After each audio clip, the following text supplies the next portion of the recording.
And here we go. Good morning, good afternoon, good evening. Welcome to BWTM Sports. If you haven't subscribed already, please do hit the subscribe button. BWTM Sports in association with Round for Round Boxing, the new boxing game. It's going to be coming out on PC, Xbox One, and PS4. And if there are any updated models, these guys will be looking to put the game out on those models as well. BWTM Sports is the official channel for round boxing information, trailers, development, fighters being interviewed. It'll be this channel, so stay tuned. We'll be getting some great interviews, and we've got some great names coming up on the channel. So stay tuned. The developers will be popping in to talk to us at BWTN Sports, so we'll have the latest news. This game is going ahead. Do not pay attention to any fake news that you're listening to at the moment. This game's going to go ahead, and I can tell you now, they've got some great fighters that are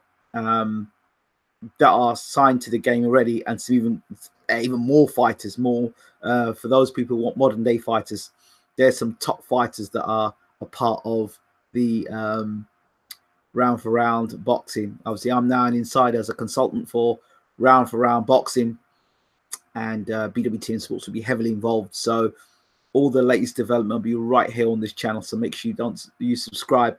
And also check out, if you want to check out how it all started, check out there's a playlist specifically for round boxing on the channel itself. So check that playlist out. It will tell you all the fighters that have been signed so far, that we are revealing so far. There's a load more fighters on the roster, so check out those fighters and what they've got to say.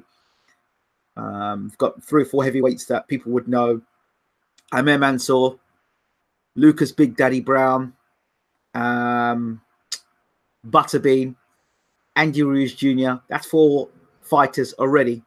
We've got that are definitely signed to the channel for round boxing. So that's fantastic stuff, and I'm excited to be a part of it as a consultant. I'm excited to be a part of it with round boxing. So I just want to talk about round boxing just for a second. So okay. Enough of that for now. Now I'm going to talk about will it have promoters features to it as well? Well, as we're still in the early development stage of the game, I'm sure other features will come and will be announced further down the line. But at the moment, there's more working at releasing the first trailer shortly, so you can have a taste of what to come with round boxing. But anything, I will do an evening specifically for round boxing.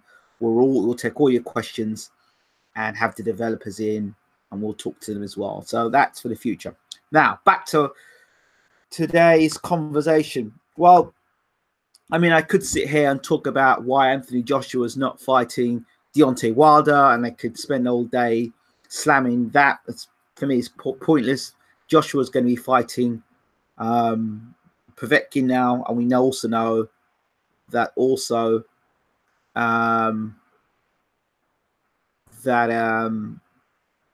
looks like Wilder's going to be fighting Fury.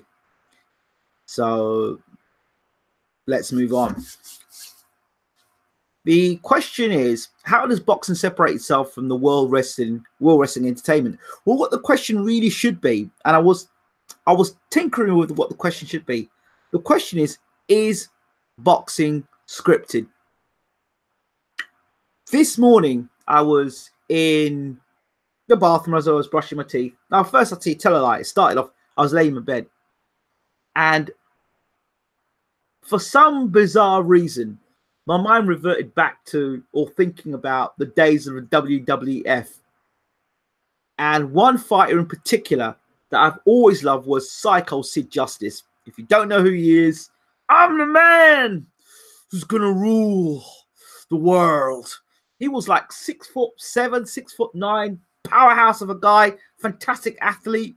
Had a special thing where he'd get you and turn you upside. He goes, powerbomb, and turn you upside down and slam you into the. He was an absolute beast of an athlete. People love Brock Lesnar, but for me, I think Sid would have done a number on Brock Lesnar personally. But I guess it's all fantasy and stuff. But we loved Hulk Hogan. We loved The Undertaker. and many others. Razor Ramon was the other, you know, the bad guy, Razor Ramon. Sid Justice was the psycho, the guy that was completely out of control. He was tearing up the WWF at the time. You're knocking people over and just being a complete chaos until you had to meet the Guardian, the man, Hulk Hogan. And even Hulk couldn't stop him. Hulk need the Ultimate Warrior to come in the ring and try and stop it all from kicking off.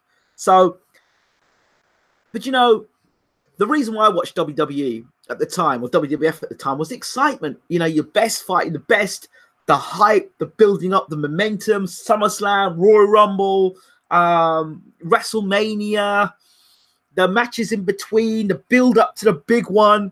But you knew at the end of the year, you always knew WrestleMania was the event. SummerSlam, but WrestleMania was the event. WrestleMania. You knew the best was going to fight with the best super fights.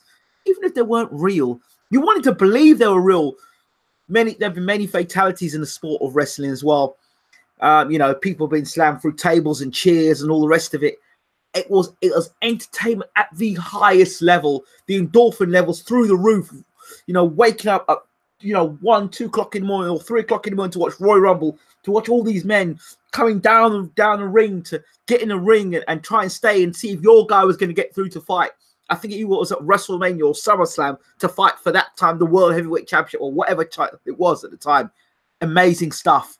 It was phenomenal. I never got to see it live. I wish I did. I guess I might still get the opportunity, but my interest in the sport of WWF is not the same anymore as it was. The games that came along with it at the time, Know Your Role, Shut Your Mouth, you know, was it Shut Your Mouth, Know Your Role? They were all on the PS2. Some brilliant games. Absolutely phenomenal games. Very quickly, I've just got to address somebody here. Marcus Maidana. You're asking whether he's going to be part of the game, Marcus Maidana. We can always, I don't know, because I haven't had a full meeting with the guys yet, but Marcus Maidana is certainly a guy that we're going to try and chase and try and get. If they haven't been talking to Marcus Maidana at the moment, bear in mind, I've only just come on board, but I'll be able to come back to you about Marcus Maidana. Okay, back to the wrestling. So I'm just answering my question, the question to my good friend over abroad who's not speaking in English, but Marcus Maidana would be fantastic to have in the game for sure. Yeah, WrestleMania and all these different events that were happening. There was a build-up. There was a script involved. It was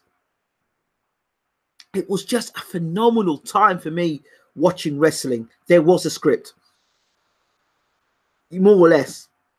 Has boxing got a script?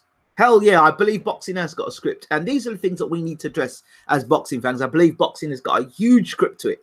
I mean, I was brushing my teeth. Scripted is boxing. On the real.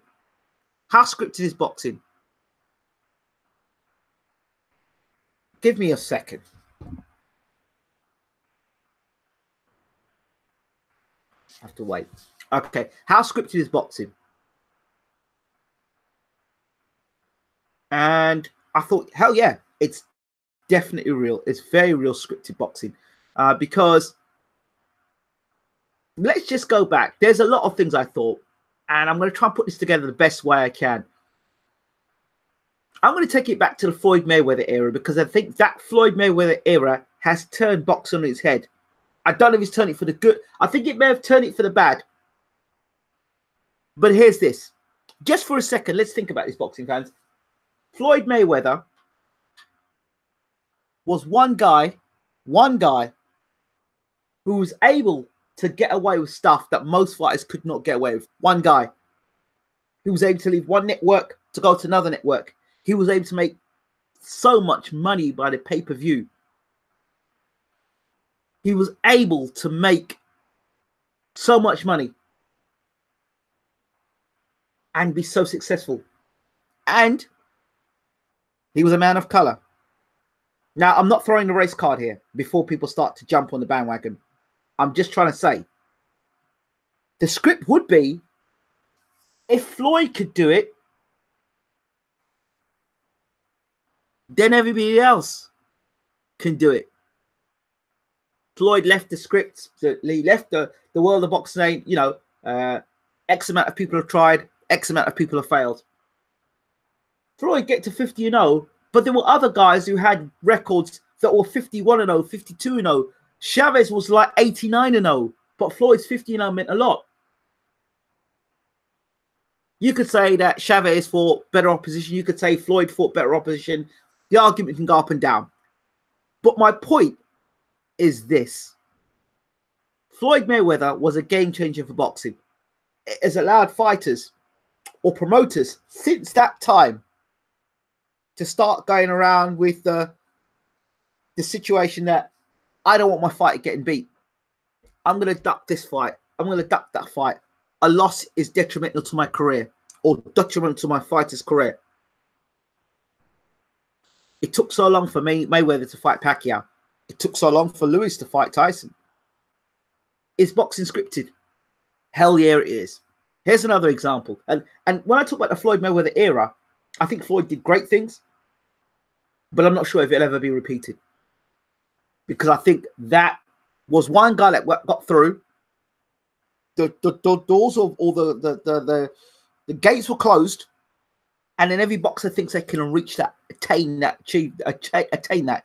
And I don't believe it actually is attainable. I actually don't think it's attainable. I actually think that was just one person that got through, and I'm not saying that Floyd wasn't talented, but that was one guy that got through, and then it's like, that's the goalpost that you're never going to reach. That's my feeling now. And so everybody else is trying to follow that Floyd Mayweather pattern. And how many people have been successful through it? How many people are making the kind of money that Floyd's making? You can't even compare what Canelo's making to what Floyd's was doing. So it makes you wonder. Floyd never left America. He never traveled the world. He always stayed in Vegas. It makes you wonder if, in terms of the script, in terms of... Now, I'm not saying for 1 second Floyd could fight and Floyd could box. If Floyd couldn't box and he couldn't fight, I don't think you could do that. But Floyd is an incredibly good fighter. I think he was incredibly well matched as well. He fought guys, majority of the guys that fought Floyd were flat-footed, come-forward fighters, which made Floyd able to use the shoulder roll and do the things they was able to do. You know, I think a lot of the guys that Floyd fought to his strengths rather than to his weaknesses. And that's how Floyd was able to do what he did, continue doing what he was doing. And again, I'm not knocking Floyd. This isn't a punch and knock Floyd down here. This is about understanding whether the sport of boxing is scripted. From Floyd, we also got the side A and side B. Again, Floyd came up with the, I'm side A, he's side B. Floyd came out with that. And you've got to wonder whether that was Floyd actually saying that, or that was a script that Floyd was going to. If that was something Floyd was paid to say, so that would make it now, people like other promoters around the world, well-known promoters, can now use the side A and side B mantra. It was like another person, Donald Trump, when Trump says the word fake news. Before Trump stood up and started talking about fake news, no, you're fake news, you're fake news, you're fake news. Nobody talked about fake news. People talked about propaganda and spin, but nobody called it fake news. Now, a person that's so hated from around the world, people use fake news and the word fake news like it's common day practice. So what we're talking about here is scripts. Whether there have been scripts. Andre Berto, another situation. Andre Berto. Where's Andre Berto been? He's been out of boxing for a while. He comes back. And I call this the rehabilitation. They get a fighter that's got a name. They rehabilitate them. They get him in a fight. And the script is this. You're going to come back. And as long as you don't get knocked out and the fight gets close, you're going to win this fight regardless. We know it. A and B. Alexander might be the better boxer. Berto's more marketable. Alexander may have the more skills. Berto's more marketable. A and B. If you're asking who's going to draw in more money, A versus B, Berto will bring more money than Alexander will. If you're going to make a pay-per-view fight, Berto's going to be a man for a pay-per-view fight, and not Alexander. So he's rehabilitated. He's got a win under his belt. So what could possibly happen now? Guess what? Berto gets fed. Andre Berto is back. Andre Berto is now fed to one of the 4 guys, whether it be a Thurman, a Spence, a Crawford, and all the winner of Garcia and Porter.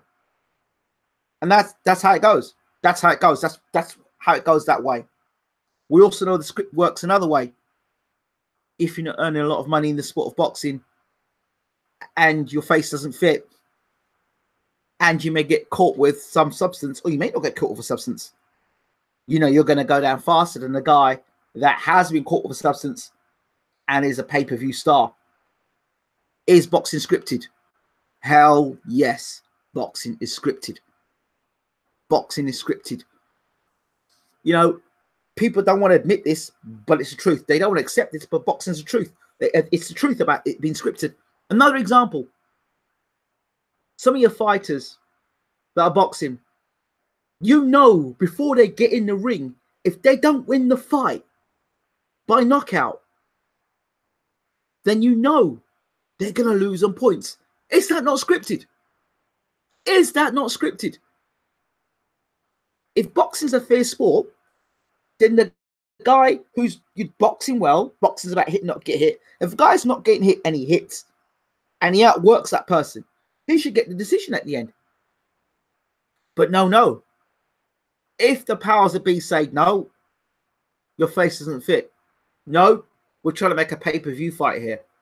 No, you're going to scupper our plans. No, we don't want you getting that world title fight. They will do what needs. They will do what needs to be done to make that happen. My man, World Breaker, in the room. Let me see if I can send you out a link so you can jump in, brother.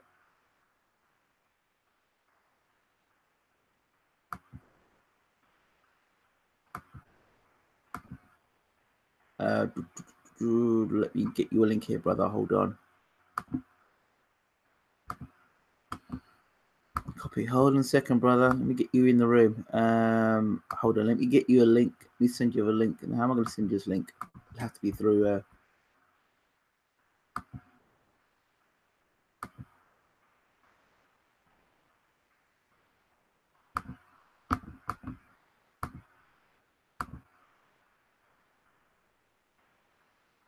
Okay, brother. I've just sent you the link. I've just sent you the link via email. Check your email. Just sent you the link there. So, okay. Where was I? I was talking about Berto, wasn't I? And then I was talking about yeah. So your face doesn't fit. Your face doesn't fit in boxing. The powers that be can do things to move you out of the way. Here's another example. Oscar De La Hoya, the golden boy. Again, the script. Oscar De La Hoya moved up to middleweight, if you remember that fight, to go and fight Bernard Hopkins. But before he fought Bernard Hopkins, he fought a guy called Felix Sturm. And it was meant to be a unification bout. So De La Hoya was meant to move up in weight, beat Felix Sturm, and then set up this unification bout with Bernard Hopkins. De La Hoya, as far as I was concerned, got beat by Felix Sturm that night. But it didn't matter because De La Hoya is the golden boy. So he got the decision, which set up the super fight between himself and Hopkins. Hopkins went on to win the fight, and the rest is history. But this is what I'm talking about. Boxing is very much scripted. World Breaker Fighting. Are you in the room? Are you coming? Have you got the email? Okay.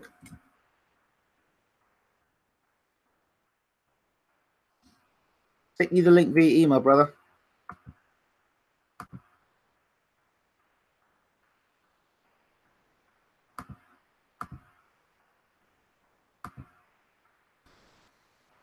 So if boxing is scripted, then you also have to ask yourself the question, what is real and what is not real, and how far are we away from the WWE to the boxing world? Because when you think about it, the lines are becoming more and more blurred every day. You have, tables and chairs being thrown at press conferences. There are people getting in the ring and calling one another out. See, in wrestling, people call people out from week to week and they get in the ring and fight. People on Twitter call one another out and then promoters step in and stop it from happening because it doesn't suit the agenda. Okay, so boxing very much is scripted. Here's another thing: if boxing is scripted, why is it that 90% of the time in boxing, you know who's going to win the fight? You watch your fights on a Saturday night, you know that you've got one guy who is unbeaten, and the other guy who's got no chance. But yeah, we watch it week in and week out. It's got to be scripted. It's got to be scripted. You know now that if somebody fights in somebody's undercard, you know that what they're trying to do is get those two fighters to fight together. You know that if one fight is from one network and suddenly fights on the other guy's network, or there's a guy that comes out of the blue, starts fighting on the other guy's network, you know that they're trying to make a matchup happen. It's scripted. I really feel boxing is so scripted, unbelievable. Do you reckon boxers can get plenty with pets in their water? I totally agree with you. Ian, yes, I said that. I said this for years ago. I've said that another way boxers' reputations can get destroyed and all they work for is by this PED thing. People automatically calling people cheats. It's very simple to do. If you want to get a person out of boxing, it's very simple to do. Now, boxing surely is scripted. Surely is scripted. Dillian White, he was meant to be fighting in a final eliminator for a world title, yeah? Against Robert Helenius. Well, how comes he's now ended up fighting Joseph Parker? Right? How come now he's now considered the number one contender, or the man, because he's fought for a final eliminator, he should be fighting for a world title? Why is it now that there's still talk about Tyson Fury getting a shot at Wilder and Dominic Brazil waiting in the wings? But Dillian White's fought 2 world title eliminators, and he's the WBC silver champion. Surely boxing is scripted and corrupt. How is it that when Golovkin and Canelo fought, they had a lady there that was scoring that fight that we damn well knew was dodgy from the start? Why was she allowed to be judging? Surely boxing must be scripted. Because if that woman had not put the scores that she did, we wouldn't have Canelo versus Golovkin 2. Surely boxing must be scripted.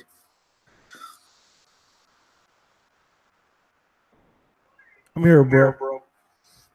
Brother, how are we doing? Pretty good, bro. What's going on? I'm good. Let me introduce you to the room. Everybody, let me welcome World Breaker Fighting into the room. His brother is a very good brother, very articulate, and doing some great stuff on his channel. Don't forget to subscribe to his channel. Yeah, how we doing, brother? Appreciate it. I got my little boy in the background in the morning. He's with me. Son, relax. Sorry about that, guys. Good. I have to concur with your point, but I have to take it a little further. Boxing is scripted on the political arena. That's the level I see boxing at. I don't see boxing as a WWE script. I see it beyond that. You have I'll take the most recent example. Eddie Hearn discussing Anthony Joshua's career being an 8-fight deal before he forgoes into fighting Deontay Wilder. That's an example of a scripted career. A scripted career is Canelo cherry picking.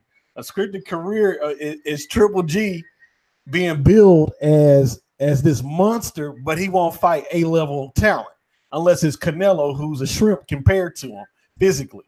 So there's a lot of political maneuvering and jockeying in boxing, and I was first made aware of it with Don King. Don King was a genius at it. He was essentially essentially the. I'm trying to find an analogous political figure, a manipulative one. The Karl Rove and something else of boxing. This guy manipulated any situation. There was never a disadvantage for Don King that he couldn't handle, that he could politicize or finagle into something that was to his advantage. So it's crazy that in today's boxing world, it's still the same, but it's at a lesser degree in many ways. It's just more players in the game. That's how I see it. Okay.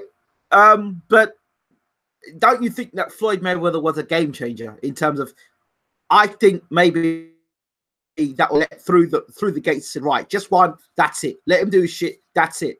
But he's going to follow this script.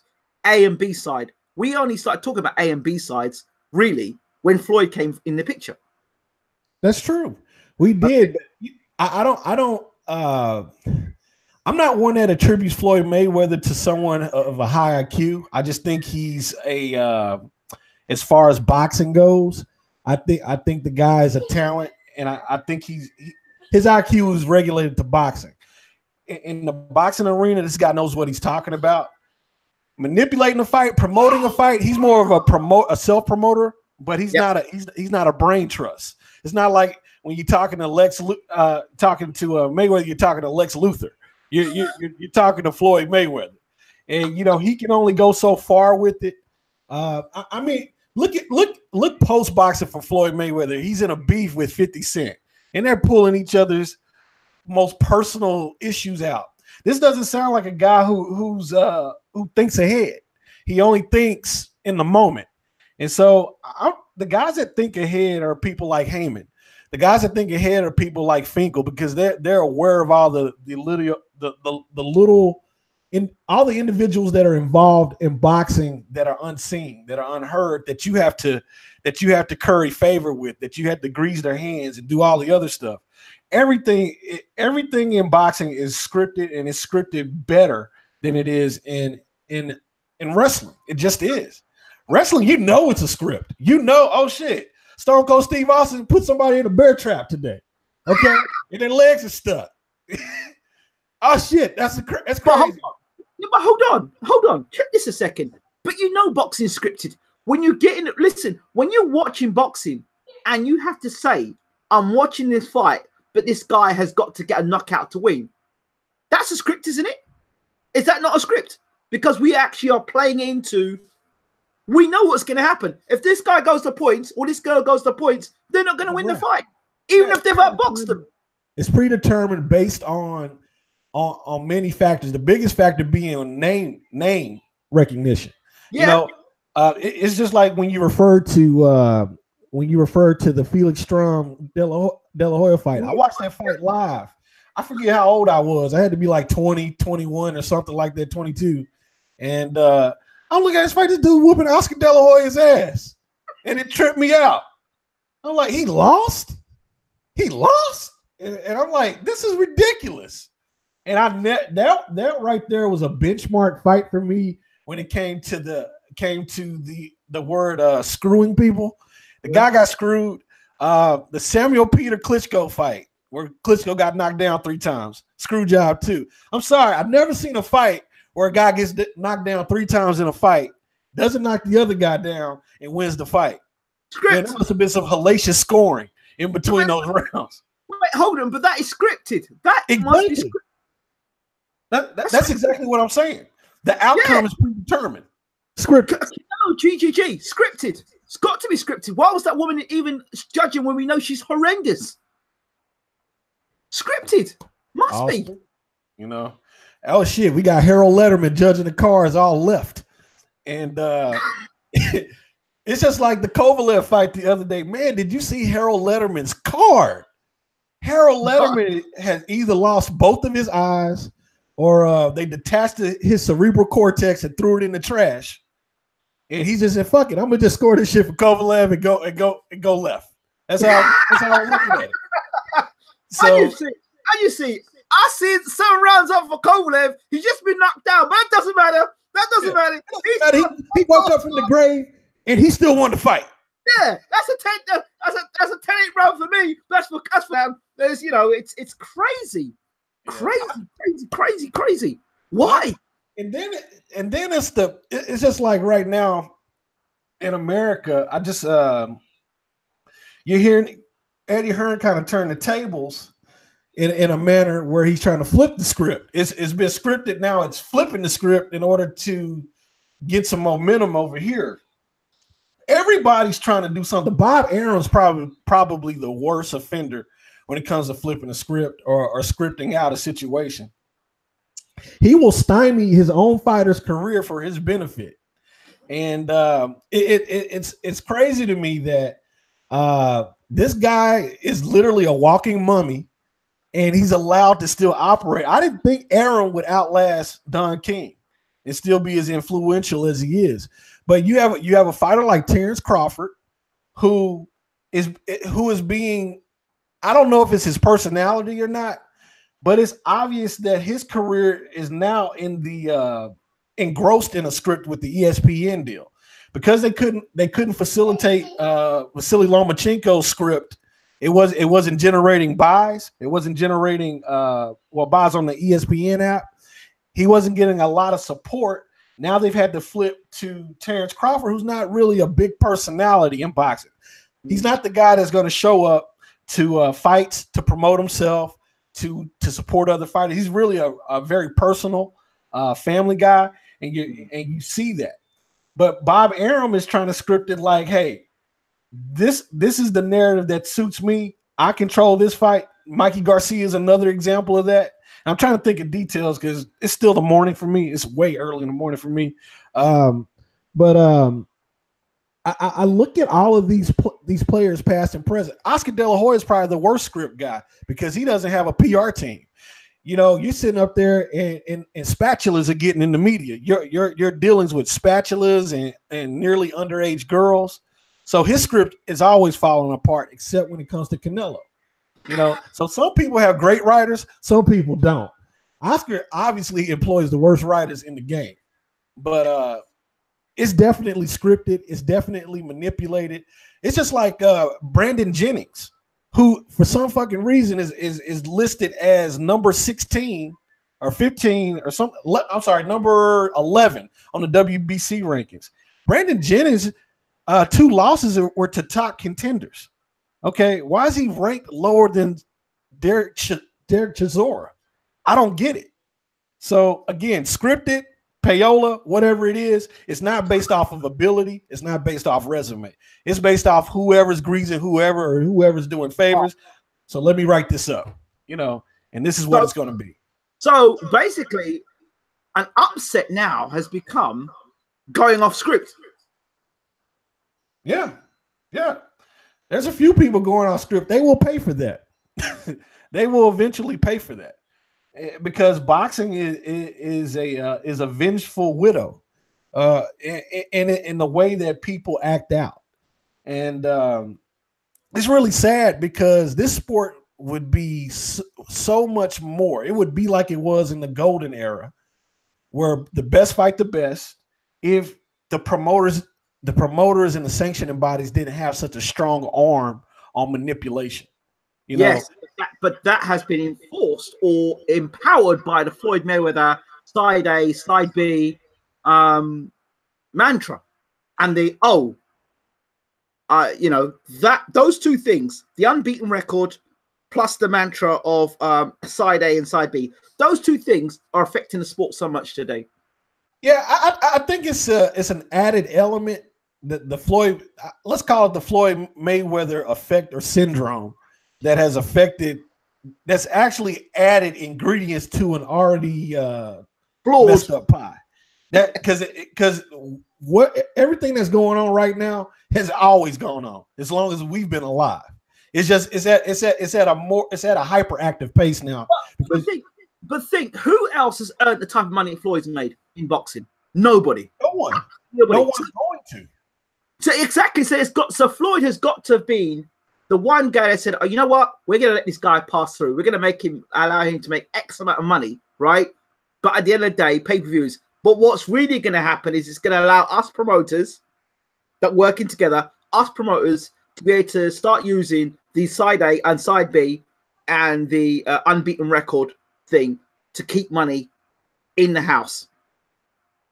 Moving forward. So today, this guy Floyd's making all his money now, but after Floyd cut that, stop that from happening, and now we're going to have more control. So for the long term, so Floyd's fought for 4 or 5 years on his pay-per-view cards and made this amount of money for this amount of time. But then after that, going down the line afterwards, we've got side A and side B. We've got nobody's going to get promoted the way Floyd got promoted. I know he's self-promoted, but the 24/7 and the Showtime. I mean, who can do it the way Floyd did it? So you've got to ask yourself the question: was that for a certain time and a certain season to now have the script which is today of staying unbeaten, and if you lose a fight, it's the end of your career, and also if you're not a side A fighter, then you're not going to get paid enough money, and we're not interested in you. Well, you have to look at it. You have to look at the Floyd Mayweather situation from this vantage point. Floyd Mayweather rise from mediocrity came at the depreciation of the heavyweight division. So his rise coincides with that. And you know, during that entire run for Floyd Mayweather, who really I know from the U.S. perspective, people weren't really on the Klitschko train. You know, as a whole, you know, if you're a boxing aficionado, it's a different animal. But Floyd's rise came from the depreciation of the heavyweight division. Had there not been a depreciation in talent and other elements in the heavyweight division, Floyd wouldn't have made as much money. But he was able to parlay that into something greater. This guy, you just saw him hitting different shelves on the ladder when it came to income, when it came to promotion. And he was the only guy with an O consistently maintaining and doing his thing. Now you have people like Danny Garcia who call out people when he's contracted to a fight, trying to promote himself, saying Errol Spence is overrated and saying that Terrence Crawford doesn't have a resume. I'm like, the first thing you want to think about, you didn't fight Terrence Crawford at 40. I damn sure don't remember you calling him out at 40. We know Terrence beat you as an amateur. No, and we know amateurs doesn't count. Yeah. But at the end of the day, you're trying to protect your O while also only fighting people who you think will not exploit you. Okay? Fighting a Terrence Crawford or Errol Spence exploits Danny Garcia. Danny Garcia has this self-inflated view of himself in the boxing world. Ultimately, he has one of the best resumes at 47 over the course of his career, but it's dubious when you look at his fights. Some of those fights he didn't win. He got the script gift. And it's going back to the narrative that you're talking about. It's the script. You know, some of these guys get the golden blessing from whoever the powers that be. And when I look at boxing as a whole, this scripted narrative has a lot of cracks in it. There are a lot of people there are a lot of people that accept it. There are a lot of people that don't accept it. We inside the boxing world see it. Some of us outside of the boxing world see it, but it's tiresome. I speak out against it often. When I see bad cards like the PBC for the last couple of weeks have had some really strange results. Like this guy Montana Love that they're pushing. Montana Love is trash. It's straight trash. And I think he's gotten a win where he really lost the fight, considerably lost the fight, and then got a draw. I think this is within the last month or two. And I have to point out, you know, I like what the PBC is doing with fighters as far as educating them on the business of boxing. But now I'm starting to see them exert their influence in the boxing competition, in the arena. And I don't like it. I don't like what I'm seeing. And so, again, it's something about the script of boxing that makes people pick their winners. you have to be somebody like a Deontay Wilder that no matter what happens, you got a right hand that explodes on people, and you drop them. If Deontay Wilder goes to the decision with certain people, he's not going to get a win. He has to make sure he has to utterly dominate somebody or knock them out because of his style, which is being very unorthodox. I don't believe that there's not a script for Deontay Wilder. There's not a script for certain people. And so there's a script for Canelo. There's a script for Triple G. There was a script for Kovalev. But, Andre Ward screwed the pooch on that. So that's why they didn't want Kovalev to fight Ward in the first place. They tried to swerve that. They swerved Stevenson and they want to try to swerve Ward as well. But they couldn't get out of that one. Stevenson is egregious at scripting, and we saw why when Alvarez beat Kovalev. Damn, how do you hold a mandatory off for almost 4 years? But Adonis Stevenson was able to do that. And for someone was telling me that he fights in Canada because he's a felon for pimping or something like that. He can only fight in Canada. So I don't know who told me that, but I haven't checked that out. But it's obvious Adonis Stevenson is 41 years old and he's holding on to that belt for dear life. Badu Jack almost got him. If Badu Jack had started a round or two earlier, he would have won the fight. But okay, what's the script then for Badu Jack and for Stevenson? What was the script there? Well, Stevenson. The script is that Stevenson survived, but the script for Stevenson would have been to get the decision. Okay, yeah. So he survived. He got the decision. But the powers that be could have said, "Look, you know what? You're 41 years. Look, here's a perfect example. Evander Holyfield, when he fought Valuev, he could have became a heavyweight champ. He should have been heavyweight world champion again. He would have been 5 or 6 time heavyweight champion of the world. He'd been the first man in history to have done it because he beat Valuev. But it wasn't part of the script. The powers that be did not want Holyfield to get that glory. He would have beaten Valuev. That night he beat Valuev. He outboxed Valuev. He did better against Valuev than David Haye did when he fought him. He threw more punches than David Haye did. But of course, David Haye, he was the guy that, he was the golden boy at the time. So there you go. Haye got the decision and Holyfield didn't. Holyfield threw more punches. Yeah, I agree. Knockouts are the knockout is like the vote in the United States. It's the only equalizer against the wealthy man. Yeah, that's honestly what it is.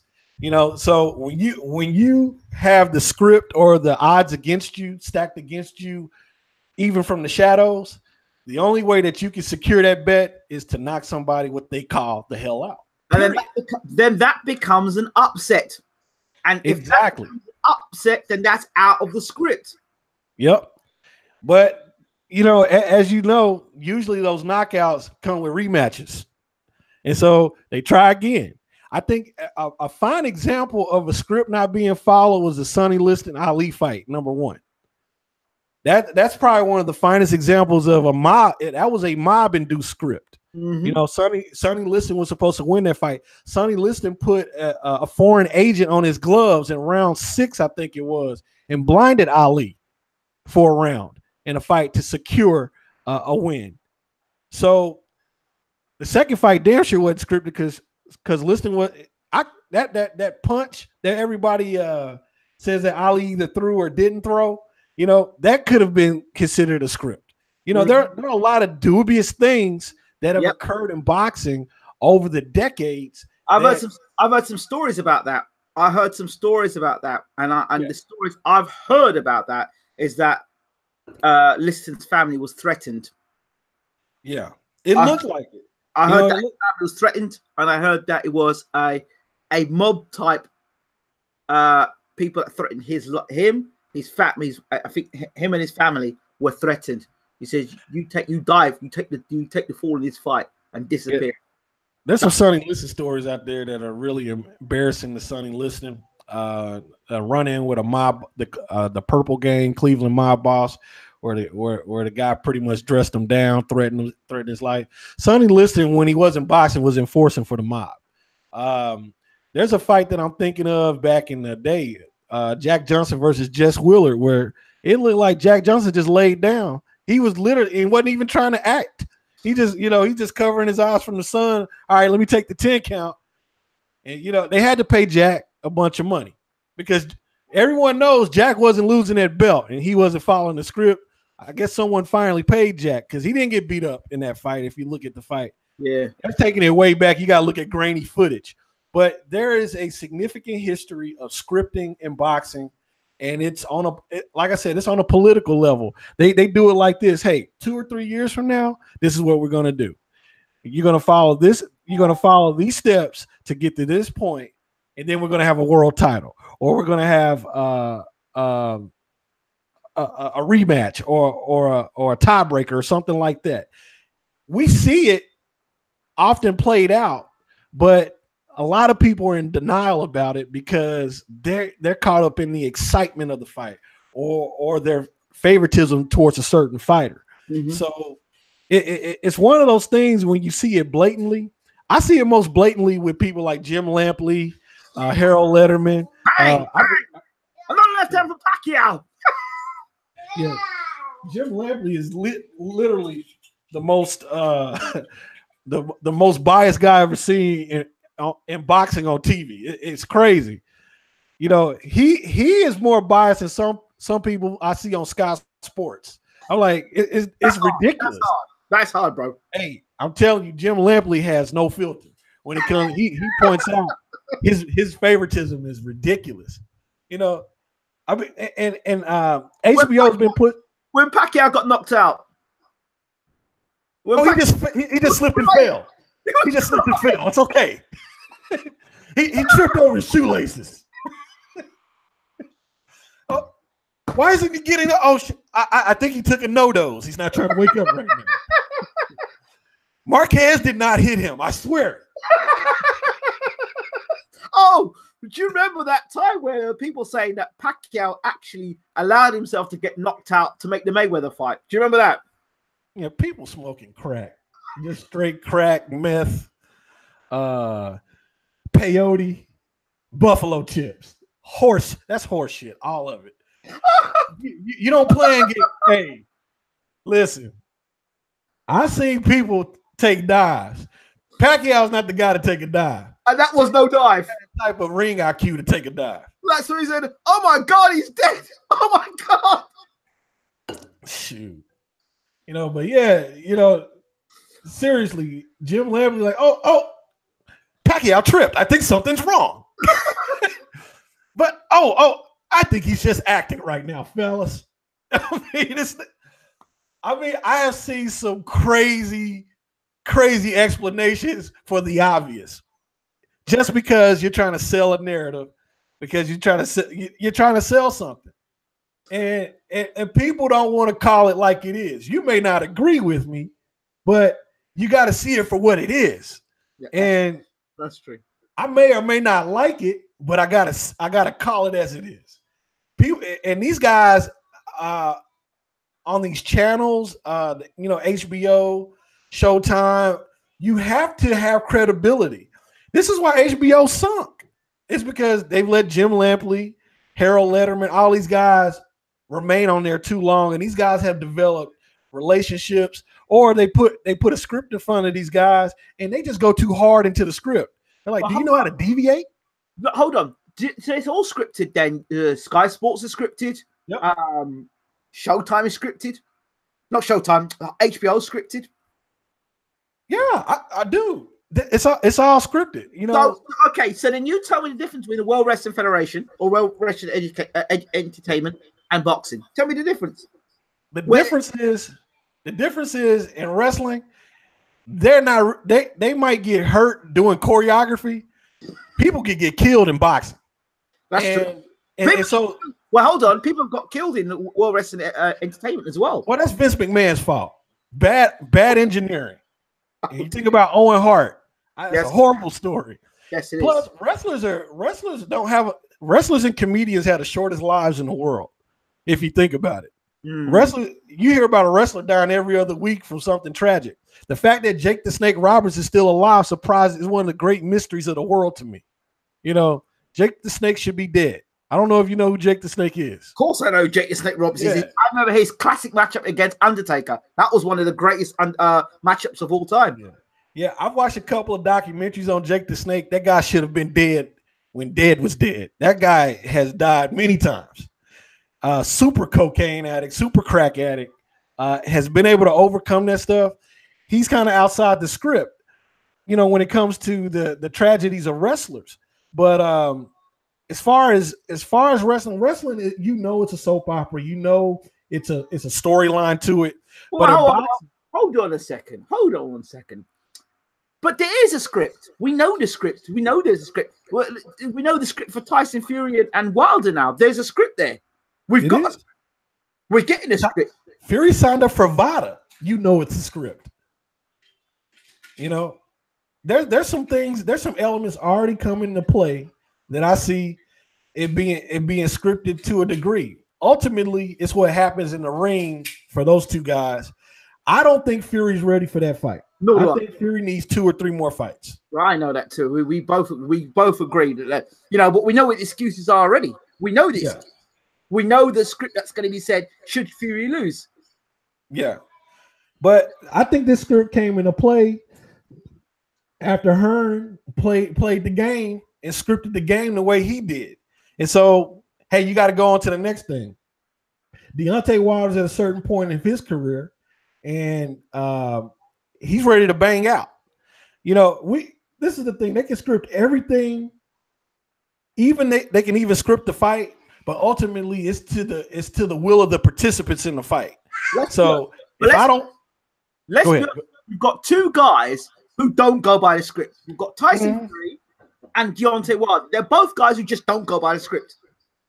All hell's gonna break loose in that ring, probably. So to be honest, these are 2 of the most realist guys in boxing. They might not be, they say exactly what they feel, and without any. And I'm going to go on about Deontay Wilder in another video, but they both say what they want to say and do what they want to do.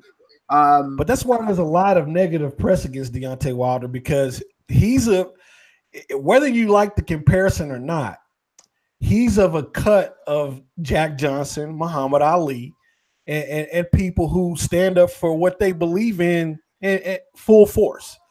I won't compare it to the level, because I won't compare it on the level of civil rights or segregation. No. Like the prior 2 that I mentioned. But the fact is, he goes against convention and what people think a champion should be. People forget that people hated Muhammad Ali. Yeah, they did. I'll be right back in 1 second. Sure. Okay. So we're talking about scripted. What's your thoughts? What do you think about it? Do you think boxing is scripted? Do you think there is a line between boxing and wrestling apart from... Because somebody tells me that wrestlers are actors and boxers are real. Well, to me, both boxers and wrestlers are acting. You've got because you think about it, most boxers say it's beef and they've got bad feeling towards one another, and when the fight's over, they're hugging one another. Look at Bellew and Hay the other day that were on Sky, hugging at one another and smiling. You tell me if boxing is not scripted. I think it's very much scripted, down to fights being made, A side, B side. People getting called out on Twitter. Twitter is the new promoter of boxing. So if you want to know if a fight's going to sell or not, you go on Twitter and you say a few things on Twitter first, and then if it gets people going and people are interested in it, you sell the fight that way first. If people are interested and it gets enough likes and retweets and people start talking about it, then you've got a fight there. That's the way people get fights made today, through Twitter. A script. It's scripted. The NFL's damn script. And you know what makes it worse now? It's not only a script that's run by commentary and script run by promoters and fighters.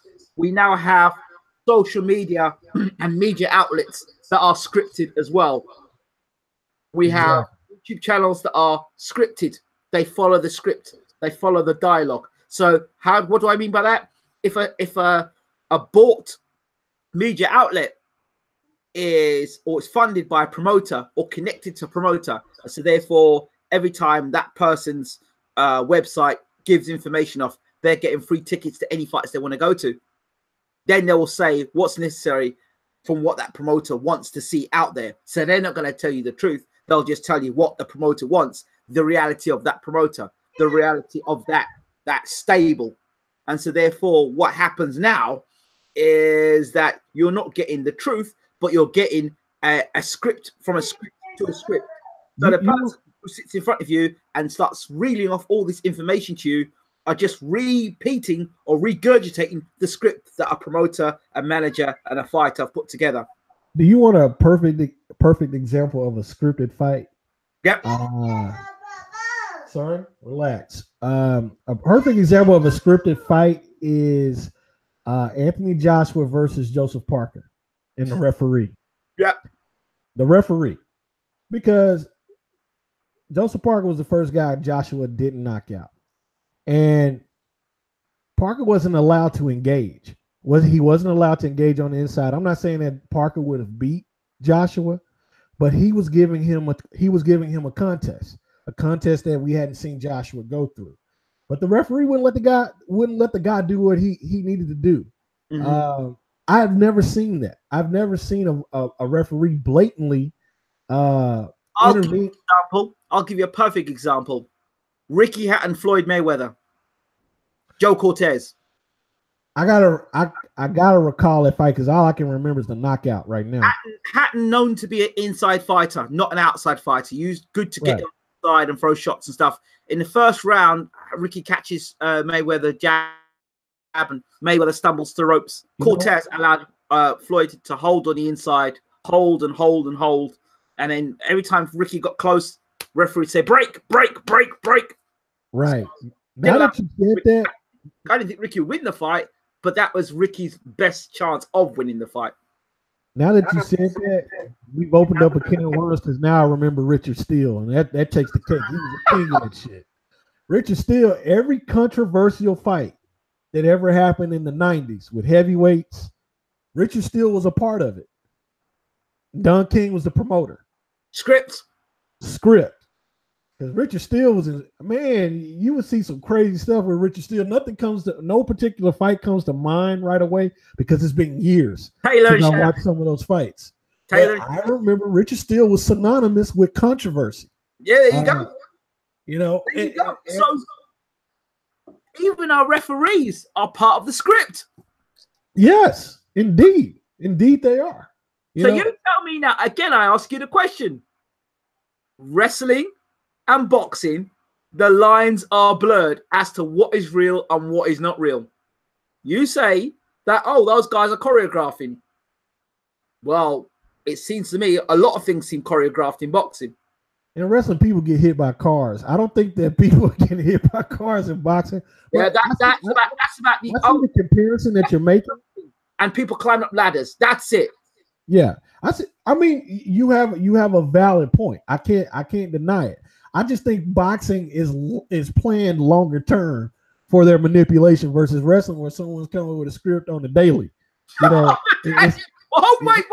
You're telling us on the script on a daily. What's going on with this Joshua and Wilder thing? That sounds like a daily script. I think they're following an outline and they're kind of ad-libbing. So that's kind of how I look at it. So, but it's different when you have a structure, and wrestling has a structure. But what you're saying overall, it's the same. I don't disagree with it. I just think that boxing, there are people out there that plan longer term than a wrestling situation. That's the difference that I see. Hold on a second. You get wrestling. Do you remember back in the WWF, back in the day, where you'd start off maybe at a Royal Rumble, and the person who went to the Royal Rumble would fight at WrestleMania, and at WrestleMania you had an idea who might win the fight. Yeah, you knew who was going to win the damn fight at the Royal Rumble. Whoever was the most popular face, in the organization, or the most popular villain. One way or the other. So you played script. There were scripts being played even then. The bad guy, the A side, the B side. The thing is, you knew it more blatantly because of the way it was set up. Okay, let me give you some scripts some scripted fighters, okay, in boxing, and the stereotypes. Hey, the underdog, okay, he's had 10 losses on his record. He's not meant to win the fight. Then you have the unbeaten fighter. That's the good guy in boxing. You got the bad guy in boxing, right? You got the guy that makes a lot of money in boxing, the face of boxing, pay-per-view. So A side, B side. So what about all those guys? Those guys I've mentioned there. The guy that's been rehabilitated, he's been out of boxing for a long time, hasn't boxed for a few years, has been a previous pay-per-view star, but has gone off, retired, bring him back, make some money off him, so that the new pay-per-view star can or the turn up the guy who's going to become pay-per-view star. For example, Andre Burt at the moment, a former fighter that was out, comes back, rehabilitated, gets him a win against Devon Alexander. I didn't think he won, but anyway, get them Burt's in position to fight one of the 4 champions. Yeah, I still haven't seen that former or the Alexander Berto fight. But I heard some things, and the fact that somebody had threw out there that Garcia or Porter are supposed to fight him after. There you go. After it being said that they were committed to Errol Spence, whoever the winner was. That's an example of scripting. That's an example of manipulating the public. Garcia or Porter having to face Spence, so they fight Berto instead. There you go. There's a script already set there. Yeah, Berto is on the left side of his career, and it just bolsters someone else. That's it. Yeah, it's all about boosting it. Hey, you've made your point. I don't disagree now, and I didn't disagree in the beginning. I saw differences, but yeah, it's just, to me, it's just a longer term script versus wrestling, which is literally on a daily basis. All right, Jake the Snake, you're gonna trip over this tape wire and a grenade is gonna explode in your chest, but you're gonna roll over to the side and get up and eat your ham sandwich. And then how far are we away from that in boxing? Shit, we close. We're close. Because it's ridiculous. I mean, we're always seeing something crazy happening in boxing. It's just like the interest in this Triple G Canelo fight is waned. It's not even comparable to the first fight. And there, what I've seen them try to do is Canelo doesn't want any personal or face-to-face contact with Triple G initially. That was supposed to be a builder for fans. Yeah. Why is he not interested? But the thing is, Canelo fell off the script, or the VADA testing fell off the script and popped his ass, and so that screwed the pooch on the fight, And so where the fight was supposed to happen back, what was that? April? I'm sorry, Cinco de Mayo, May the 5th. Yeah. They killed their momentum by falling off the script. Canelo failed, or the testing organization failed. They forgot to throw out the bad results, and they called him on it. Because we know that these organizations do choose to abandon certain test results, absolutely, and keep others. So for some reason, Oscar, I don't know if it coincided with the spatula incident or not, but Oscar De La Hoya didn't pay somebody, and so they didn't kick those results. And so Canelo got popped. Canelo's reputation is damaged, and the interest in the fight has waned. And Triple G, being the ultra charismatic personality that he is out there saying dumb shit to make it even worse. So all of these guys eventually fell off the script, and now you see a fight that's probably not going to do the numbers that you would expect it to, because they all screwed the pooch. Okay, they all fell off the script. United Boxing Talk says not scripted, just called promotion. Unlike wrestling, they don't know what their opponent's going to do before they do it. Not true. There's a history. There's a history that says that's the opposite of that. Absolutely. Again, when you review the I can say from the American side, the history of boxing up until the early 80s, the American mafia was heavily involved in boxing. Don King somehow, some way usurped that power. It was very aggressive in manipulating fights. It's known that Dunn has had people take dives. It's known that guys in the mob had people take dives. They tried to get Sugar Ray Robinson to take a dive on a fight. He wouldn't do it. Hold on. Talking scripts, another fight comes to mind. Evander Holyfield, Mike Tyson. I don't think that everybody was the good guy, the Christian guy, and with loads of children out of wedlock. And then 20, something like that. And then Mike Tyson, who's the bad guy, the Muslim guy, you know, because he converted to Islam, the bad guy, he's the terrible guy. So you had Christianity versus Muslim. You had good guy versus bad guy. Was Evander Holyfield always going to win that fight against Mike Tyson? Well, you and I both know that Evander Holyfield punked Mike Tyson in the Olympic trials at a pool table. So I think on a psychological level, Mike Tyson had somewhat of a hesitance with Evander Holyfield. On a mental level, on a physical level, I think Mike Tyson could have just rolled Evander Holyfield into the ground. But there's things that I've seen with Evander Holyfield that I have to concede. The guy had an indomitable will, and he was always fighting. Now, when it comes to that particular fight, what happened on the script there was an ear bite. That wasn't on anybody's script.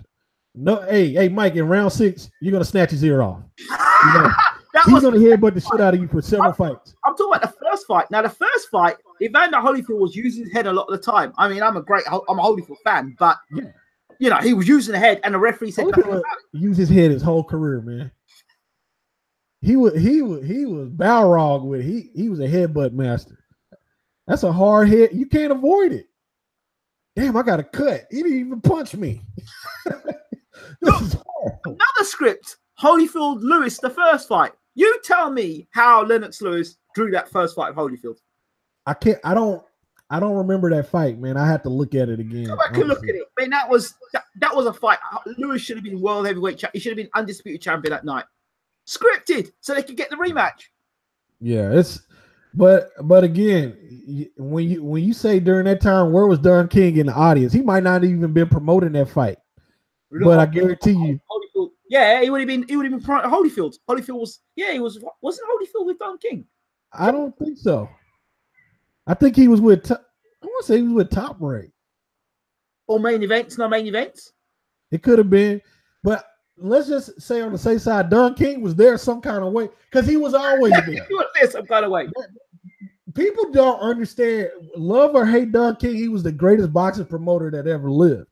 And he was the type of guy that would show up at another promotion's fight in the ring, shaking hands with the champion. He did shit like that. He's what Eddie Hearn aspires to be, but he doesn't have enough balls because Don made it happen. And okay. Nigel Benn, Chris Eubank Sr., the rematch. Ben should have won that fight. But they were both champions. I think Don had some control of both guys, somehow promotionally or something like that. So Eubank was able to retain his title. Ben was able to retain his title. Ben was able to go one way and make a bit of money. Eubank was able to go the other way and make money. Script. I can only answer it that way because don't tell me anything about no damn promotion. Script. Hey, the fact that Larry Holmes was getting charged for bath towels and washcloths is in the script too. You know, Larry Holmes, I think he was going to beat Marciano's record, wasn't he? Yeah, and he got the script on that one. There you go. He totally got the script. And that might be the benchmark event of scripting in boxing right there. Who was beating Larry Holmes at that time? There were no competitors that were equal to Larry Holmes, in my opinion. What about Ali versus Leon Spinks, the first fight? There was no way Spinks should have beaten Ali. Yeah, I ain't got no job. I ain't got no teethus. Prior joke. He talking about Leon Spinks. I ain't got no job. I ain't got no teethus. Look. Ali comes back and becomes world heavyweight champion. I mean, at the end of the day, I mean, was that not scripted in points so he could have become a 2 or 3? Dude, that was horrible. The fact that Leon Spinks had 6 fights. He was literally 6 fights, something like that. Yeah. That was a complete script. Who picked this guy to be that guy? That's what I'm more concerned about, man. Where did you come from, and how did you get this blessing? And but man, because Leon didn't have any skill, man. Now his brother Michael, different animal, but Leon didn't have a skill to beat even a depleted old Ali. He didn't beat Ali. They gave him that fight. I know Ali like, what the hell just happened here? So more scripting. I agree. I totally agree. You know. Okay. So let's take it a little step further. I don't know much about UFC, but is that scripted? What's that? UFC. Yes, to a large and their scripting is overt. You'll see some crazy ass results in the UFC if it comes to a decision. Sorry, salute Bracy One. Go ahead. Sorry, breaker. What's up, Bracy One? What's going on, brother? One of my great subscribers, man. Very supportive. The UFC, I've seen some really crazy results. No fight comes to mind right away, but there have been just decisions that don't make sense. And Dana White's very blatant about who he pulls for and supports in the UFC. He's very overt. Conor McGregor, he essentially stopped promoting the UFC in order to make Conor McGregor this fight with Mayweather. The UFC's business model is set up and scripted for white males, 18 to 45, in that range. I think the demographic is, and they push certain fighters. Now, some fighters are just so physically dominant that he has to include them in the script, but ultimately he's not gearing his efforts towards them until they reach insurmountable odds. But it's people like Forrest Griffin, who should not have been, who was never a top tier guy, that they pushed and pushed and pushed. Chuck Liddell knocked out a few people, but once Rampage and other people started coming to the promotion, Chuck Liddell fell off because he lost to these guys in pride fighting. So it's marketing, and for Dana White, his script is based off marketing to his demographic. And so now that the sport is more diverse, you're seeing a wane in its popularity overall. It's still a popular sport. It's still growing, but the growth is not as exponential as it once was. Okay. Because there's so much variety. He can't control it.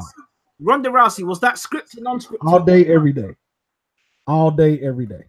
So you think that a script for her to get beat by Holly Holm? No, she got her ass whipped. That was off script. That was way off script. Why would you put Holly Holm in the ring with Ronda Rousey? It was just like a terrible matchup. Well, the thing, I don't know. She ran out of people to script too. You have to look at Ronda Rousey's first fights. The bulk of her fights, they were literally she hits him a few times and then she puts him in a chokehold. She puts him in a rear naked choke, or she submits him. They put up no effort. Miesha Tate might have been the only woman that went more than one fight with Ronda Rousey that gave her any kind of resistance before Holly Holm, and she ended up dominating Miesha Tate. But most of her fights ended with the same finishing move. Most of her fights always seemed like it was a foregone conclusion. No one really knew Holly Holmes, as far as unless you're a UFC head or an MMA head, knew Holly Holmes' pedigree. They didn't know that she was a champion in boxing. They didn't know that she had learned this craft. And what you saw was dominance, and it was all script. Some of this stuff can be scripted, but it can only go so far. You can only script to a certain point. This Deontay Wilder Tyson Fury thing, as you said, two elements that don't follow the game plan. So you have an outline for how the fight is being promoted and set up and everything in between. But once you hit the fight, all bets are probably off with these two guys. Regarding Fury and Wilder, I think there'll be certain promoters who'll be quite happy to see both of them guys knock one another out. Say it one more time. I apologize. There'll be some promoters who'll be quite happy to see both of those guys get knocked off, Wilder and Fury, because then everyone else will fall into script. Yep. Well, we know AJ follows the script, and then sometimes he has a little malfunction. Well, I was about to say something worse, but that's okay. Yeah, we'll go with malfunction on that. He has a little malfunction, and they got to twist up his transistor and reset it. Yeah, exactly. And he gets back on script by shutting up, because he, as long as AJ shuts up, everything's fine. But when AJ opens his mouth, or he doesn't have Eddie Hearn's hand up his back, he's a liability, to the narrative. And so I totally concur with you on this scripted thing. I just think that with the WWE script, it's a script that falls all the way through the match, and it's a 50-50 in boxing, depending on who understands the script or whoever got paid. I still think payola goes on in this sport. I still think people get paid to take dives. I still think there's a lot of underhanded things going on in boxing. I don't know of a sport that doesn't have these elements in it, that doesn't have a script in it. Okay. That last fight Fury had against what's the guy's name? Tefa Saveri. Did you watch it? Yeah, unfortunately, I did. Did you watch the ending? I remember it being a dubious one, but yeah, I recall. Was it the promoter that pulled it? Was it the fighter that's pulled out? Was it Fury's fitness wasn't great? Why was that fight pulled? He didn't look at any point he was going to knock Saveri. Well, officially, I think Saveri's cornered through in a towel, if I remember. But again, he didn't look hurt when he went back to the corner. He wasn't hurt, was it? You said what? He didn't seem hurt when he went back to the corner, did he? He wasn't hurt. He wasn't hurt at all. But they threw in the towel. It was like they just all right, Tyson, you done enough warm up. It looked like Tyson was getting a warm up or getting a reorientation into boxing. It wasn't a fight. It was a clown fest. There was nothing there that I saw that warranted me thinking Tyson Fury would be ready in a year's time for Deontay Wilder. So, aside from all the homoerotica that was going on before the fight, there just wasn't a fight.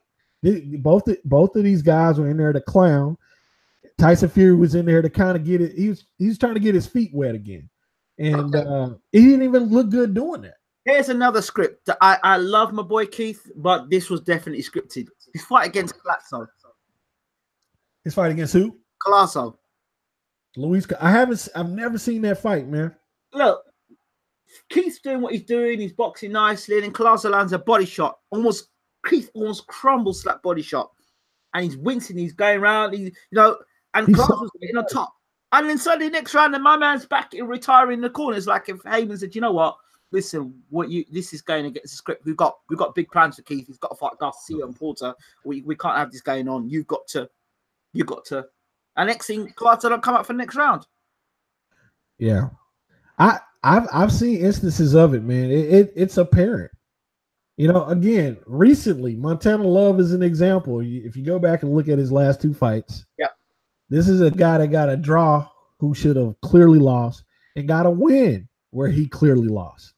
There was another guy on the draw the night that he got a draw and kind of had a build like Terrence Crawford, who was beating the hell out of a PBC fighter and got a loss on it. And I did a video. I can't remember the guy's name, but I ended up doing a live stream immediately after that card was over because it pissed me off. And I called out the PBC for manipulating. And again, I'm for the PBC when it comes to educating the boxer. I'm not for anybody manipulating outcomes of fights, because people are here to see contests between two human beings, watching the better person get the victory. Here's my final. Go ahead, bro. Here's my final point about scripting. Carson Jones. I'll show you how it scripts from beginning to end. Carson Jones signs to fight Antonio Margarito. Antonio Margarito They wanted him to fight. Who's the guy they wanted Margarita to come and fight? As long as he had the cast in his gloves, he was fine. No, this is recent. They were trying to get Margarita to fight somebody for the world title, and I couldn't remember who the champion was. Yeah, I don't know. I hadn't. Anyway, so Carson Jones, we know if he goes to fight the fight in Mexico, he's not winning the fight unless he knocks Margarito out. Okay. He goes to Mexico, right? And Carson Jones starts the whooping fight and starts to hand Margarita his ass. He beats up Margarito. Margarito's staggering in the corner, goes back to the corner and sits down, right? The referee comes across and Margarito says he doesn't want to come out of the corner. And listen, Margarito's getting his ass whooped like round after round after round. So the referee calls the fight off, yeah? He calls the fight off because Margarito says like he doesn't want to fight no more. So you just see him calling it off. So no mas. Commercial break. We go to the commercial break. After the commercial break, we come back on this on Mexican TV. We go to the commercial break. When we come back from the commercial break, Margarito has got his hands in the air smiling. And they've gone to the scorecards because Margarito's got, I think you've got a nick on his eye. And Margarito wins the fight. After being stopped by the referee. Where was the fight located? Do you remember where the fight was located? In Mexico. And check this out. What makes it that was Azteca, I believe. That was the Azteca network. Now, yeah, that's the one. And check this out. Our supported reputable boxing media had the fight scored for Margarito. There's reputable boxing media? Listen, these are the same boxing media that people come back. Lots of the people that are listening to BWTM Sports and other channels, they say, oh, well, this website says this, and that website says that, and this person said that. But they can't score a fight. They can't report the truth about a fight. To me, you just got to follow the person's track history. But we're so brainwashed into, if it's a big network, it's got to be telling the truth. It's Sky, so they've got to be telling the truth because they've got the money for it. The sky is as high as the lie is when I watch Sky Sports. I literally sat up and watched the Sky program. It was a week or two ago. Just listen to the commentary. I couldn't believe this shit. They're like, y'all, this is... It's called Sly Sports to me. Take the K out and put L in. Sly Sports. I just put a SHIT on it. So I watched these guys call a fight for a guy who's clearly getting his ass beat on. And they're just calling his fight like this dude is a world beater. He's getting worn out. Ultimately, a lot of the people within the sport, watching the sport of boxing, don't know what they're watching. Ultimately, no, they don't. And that's why I have to watch boxing matches with no sound. Ultimately, they don't know what they're watching. They follow the script that they've been given. They follow the script they've been given, right? And they can't think for themselves. A lot of these people are brainwashed morons that we try to talk sense into. It's not going to happen. They're brainwashed morons, and these are people that will come into YouTube, these chat rooms, and they will start talking stuff, regurgitating the script. Oh well, this promoter said that. All right, well, okay. What's your evidence of that? Well, the promoter said pigs will fly. Okay, fair enough. Then you believe pigs will fly. We'll believe that. Jim Lempley wears Speedos to the boxing arena during Thursdays. So I believe that. What Jim Lempley says, Trump says. What Jim Lempley says is true. It's just damn true. When people start quoting Jim Lampley, honestly, Roy Jones is tripping lately. I've lost a little respect for Max Kellerman because he sold out a little bit. And I held Max Kellerman to a higher standard because of his boxing knowledge. I don't know what happens when these guys get paychecks, but some of them transform. We're going to have to watch. We'll have to study and watch Paulie Malignaggi. We'll have to watch Paulie and what happens with Paulie and what his mouth starts saying. Yeah. Remember, sometimes Paulie sounds legitimate, and then sometimes he's reaching somewhere else. Then I'm like, oh, wait a minute. What's he talking about? What is he trying to play at? And you always have to be mindful of what these guys are saying now because they have scripts. They really do. They have meetings with their scripts. Okay, we got to highlight such and such in order to bring a little more attention to them. That's what they're doing in those meetings. Well, here's a perfect script. Perfect script. Joshua versus Klitschko, right? Yeah. Perfect script. Perfect script. Tyson beats Klitschko. That wasn't the plan. That wasn't the plan for the promoter, that Joshua's promoter. It wasn't the plan. So when Joshua fights Klitschko and he beats Klitschko, you got to say, this is the best Klitschko ever. This Klitschko was better than the Klitschko that fought Tyson Fury. It's not. Don't mind that he was sitting on the couch for 2 years. Forget that. This is the best Klitschko ever. You know, this is the Klitschko that was the unified champion. This is the Klitschko that Joshua beat. And they've got to keep banging that drum all the time. Then you've got. You know what's funny, Ingram? Yeah. You know why that was the best Klitschko he ever saw? Because he thought he could whoop Anthony Joshua's ass. So there was no safety protocols. He wasn't defending himself like usual. He wasn't punching in, immediately putting that guard up. He went for broke because he thought he had it in the bag. And honestly, had he been constantly fighting and I'll put it this way, had he had a tune-up fight, he would have beat Joshua easily. Had he had one tune-up. I really feel that way. Mm-hmm. Because if he went with reckless abandon like he did in that Joshua fight, and really he just got outlasted, just one tune-up fight, he would have shown that Joshua was the prospect that he is. And people may not agree with it.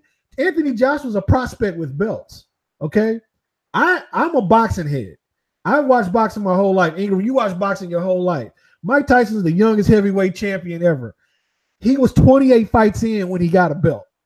28 fights in. Experience is key to success. Okay. And you can't, unless you're a physical genius, you cannot possibly be that great under 20 fights or at 20 fights, period. The history doesn't show it. The history doesn't show it. Vasily Lomachenko has a bell curve because of his vast experience at the amateurs, but ultimately, even he has been dropped by a journeyman. He lost a fight to a journeyman. He couldn't handle body shots. Okay, he was clearly beaten. So we gotta stop feeding into bullshit. A lot of us feed into bullshit. Check this. Marks MB says Floyd wearing a hoodie with the Philippines flag printed on it, then accidentally bumped into Pac-Man during basketball game was no doubt scripted. Yeah. All of the shit is scripted. This is the thing.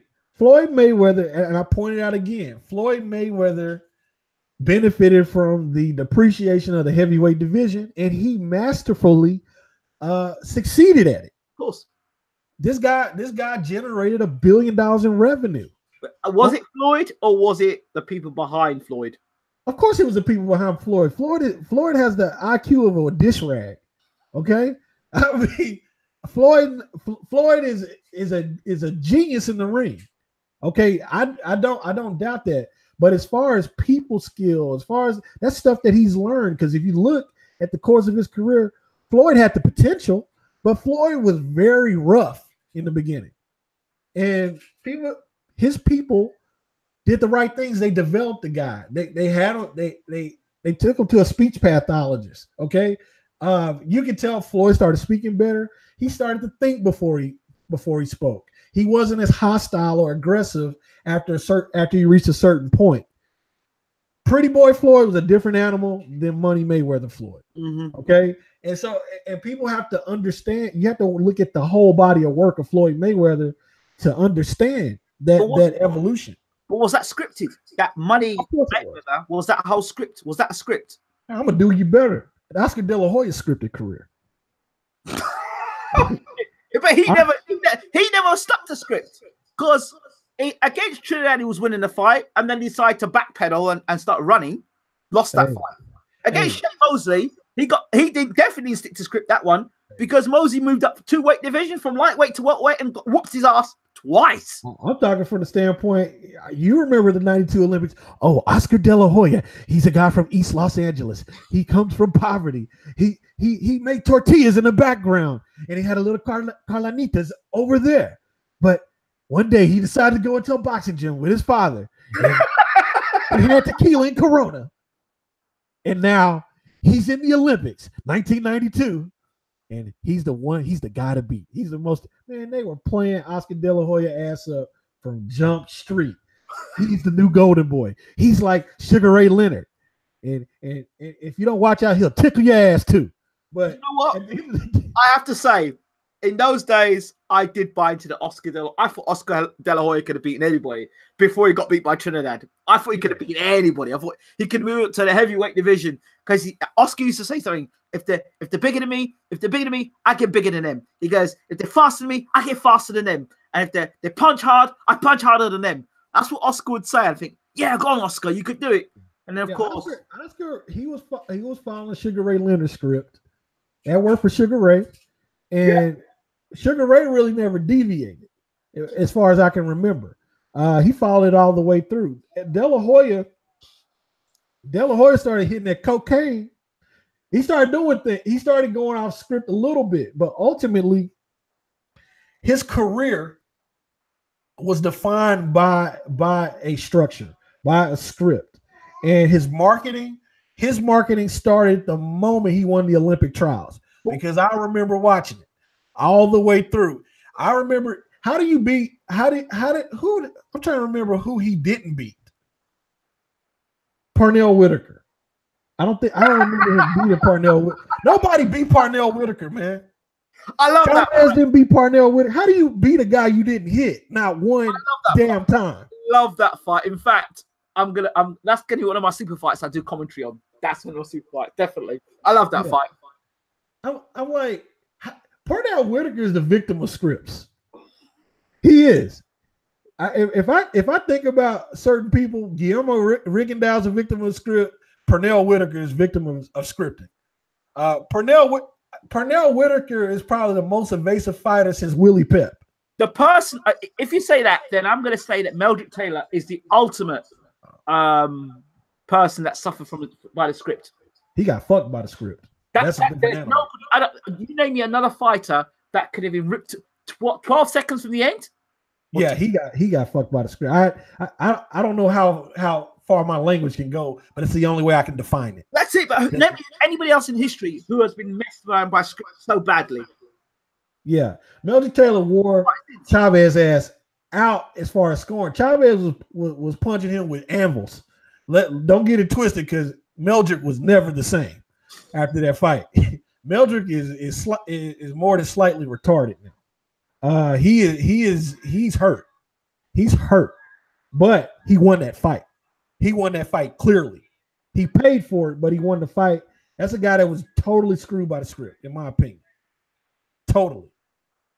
And again, Meldrick used to be a very articulate speaker, used to be very quick-witted. After the Chavez fight, I don't know what happened, man. The guy won the fight. And again, guess who the referee was? Richard Steele. Damn right. You see our 7 degrees of separation, our conspiracy theories. Richard Steele, if I remember correctly, was the referee. Yes, he was, because he was. I think we're gonna have to do a circle of referees. We are because Richard Steele, Joe Cortez, Richard Steele, Joe Cortez. I don't remember being in controversial fights. He just had a different refereeing style, but I don't remember him being a privy to. Well, the Hatton fight would have been an example where he didn't allow Hatton to fight. There's probably quite a few Cortez. Okay. But Richard Steele's obviously the ultimate. He's with Don King. Then we got a few British guys. Ian John Lewis being one of them. What's his name? Roy Francis, another. Who else? There's a few of them. What's the other? Who's the guy that Foster. Dillian White hit Parker in the back of the head all day a couple of weeks ago. Who's that? The referee? That referee was horrible. That referee wasn't calling anything. I really think Dillian White could have stabbed Parker in his spine and he wouldn't have called a foul. That's how bad it was. You know, I hate bad refereeing because it really takes away from the game. It takes away from the fight. Okay. Eugene says he's our European correspondent. He says couldn't handle body shots in reference to Lomachenko. Lomachenko to his father in the corner. He keeps hammering my balls. He says you're a funny definition of body shot. Detox my dude. So basically, Lomachenko was saying he's getting punched in his balls by the guy. It may have been Salido at the time. Yes, it doesn't matter. At the end of the day, until the referee calls it, it's fair. That's the unfortunate byproduct of it. Yeah. If he's hitting you in the balls, hit him in the balls. If he's hitting you in the balls, fuck him up. That's all you can do. That's what Mike said. Mike said, listen, the referee Holyfield kept using his head and he said nothing about it. That's why I bit him on the ear. I took things into my own control. The fact is, this is the bottom line. Lomachenko was scripted to win that fight. Period. The fact that he didn't, based on his skill set, showed that whatever Salido was doing was extremely effective. Hold on a second, sorry. You good, bro? That's 19. You know, go ahead. People get hit in the balls all the time in boxing. You know, Andrew Golota is the kingpin of nut shots. You know, but Andrew Golota wasn't a part of the script, so he got disqualified. But Hamza said this is pro boxing. Loma lacked experience against Salido and lost due to that. No experience. Exactly. He lacked experience. This is not the amateurs. You know, that's the thing. People will hit you in the nuts intentionally. People will rabbit punch you intentionally. You know, and if they can get away with it, they will. I want to go back to something people said early on. Milfy Swinbuckle says you can script boxing as much as you want outside of the ring. Personally, I'm not a fan of the fake bullshit, but it doesn't particularly bother me just as long as it stays real inside the ring. That's the thing. It's dubious when you don't know if it's staying inside if it's real staying inside the ring, because there is a history of it not being. There's a history of manipulation in the ring. And so you have to have a really good eye or a really experienced eye watching boxing matches to understand if there's been manipulation or tampering in a boxing match. You just do. You know, it's just like the Ali listing 2. That doesn't look like a punch. That never looked like a punch that connected. And Sonny Liston's out cold. I'm like, oh yeah, that's the perfect. Basically, tried to call the perfect punch. It was so fast, you didn't catch it on camera. No, you didn't catch the I ain't seen a punch like that thrown in history since, by the way. Exactly. I didn't see a punch. Okay. Damn, he must be on that flash punching. You know, it's just again. There are things that happen in the ring that are bought and paid for. It's just the truth. And again, if you research the entire history of the game of boxing, it is synonymous with it. It has always existed. And so, you know, the only time you know it's not scripted is when these people damn near die in the ring. That isn't a script. You know, they're going at it. You know, Joe Frazier, Ali, Thriller Manila, they almost died. Both of the guys. The first fight, Joe Frazier was in the hospital for 3 or 4 weeks. You know, sometimes it's not scripted, but I think a lot of times coming up, in the most cases when these guys are coming up, it's a lot of scripting. Okay, can you take control just for 2 minutes for me, please? Yeah. Let me pull up the chat real quick. And by the way, 78 Sports TV's just hollered he might jump in as well. All right, what's up, 78? I see if Ingram sent a link or not. Let's see here. Let me go back up in the comments.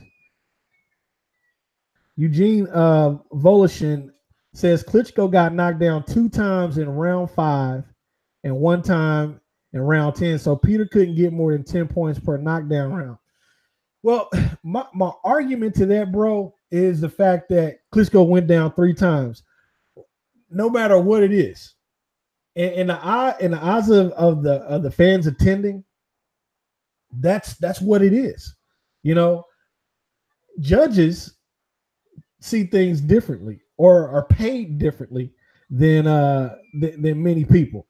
I see these situations as lessons. It's things that we need to point out as fans. If we see subterfuge in the game of boxing, we have to address it. We have to attack it. You know, and I feel that way. What's up, 78? What's going down, brothers? How y'all doing? Nothing. Pretty good. Ingram stepped out for a second, man. Shoot, introduce yourself, man. If they don't know who you are, we know. We'll let everybody know. Yeah.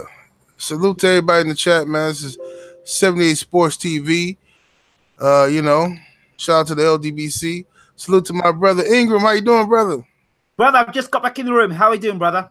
Good, man. Good to see you, man. How are things? Good, man. Been doing pretty good, man. Just trying to stay busy on this YouTube, man. Getting old out here, man. Tell me about it. You're not getting old. You're getting younger. Hey, I hope, man. I hope I'm getting younger, man. Listen, I'm kind of glad you're in the room anyway, because there's been lots of recent talk about the Ldbc movement, and I have spoken about it on many occasions. I think there is an agenda. We've seen it before, the whole divide and conquer situation. And while you're here, it would be a great opportunity for you to explain, in your words, why it was created and what the purpose of it is for. Right. Okay. Well, the Lions Den boxing community was an idea. First of all, if the YTBC, known as the YouTube boxing community, was a comfortable place for everybody, then the Ldbc wouldn't be necessary. But, I did a lot for the YTBC, interviewing fighters, having fighters give shout outs to the YTBC, all that kind of stuff. I was a team player, always been a team player in everything I did.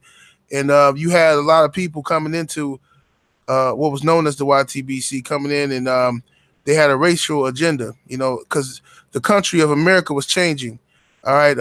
America's always been racist, but something changed in politics in America with having a black president and things of that nature, to where some people got uncomfortable with that, and they started spewing their racist rhetoric online, taking it out on black people, black boxing fans, black fighters, and we got tired of it. You know what I mean? It couldn't be a simple fight where we could just pick the guy we want to win and say, hey, I think Peter Quillen's gonna win this fight, and then the conversation would shift to, oh, you're just saying that because he's black and you're black. And after hearing that constantly, people got tired of it. Like, look, you're not finna bully me into talking bad about a black person to prove to you that I'm not racist. Who the fuck are you? That I have to prove to you that, I have to degrade somebody black to prove to you that I'm like a good boy or something. Like, get the hell out of here with that.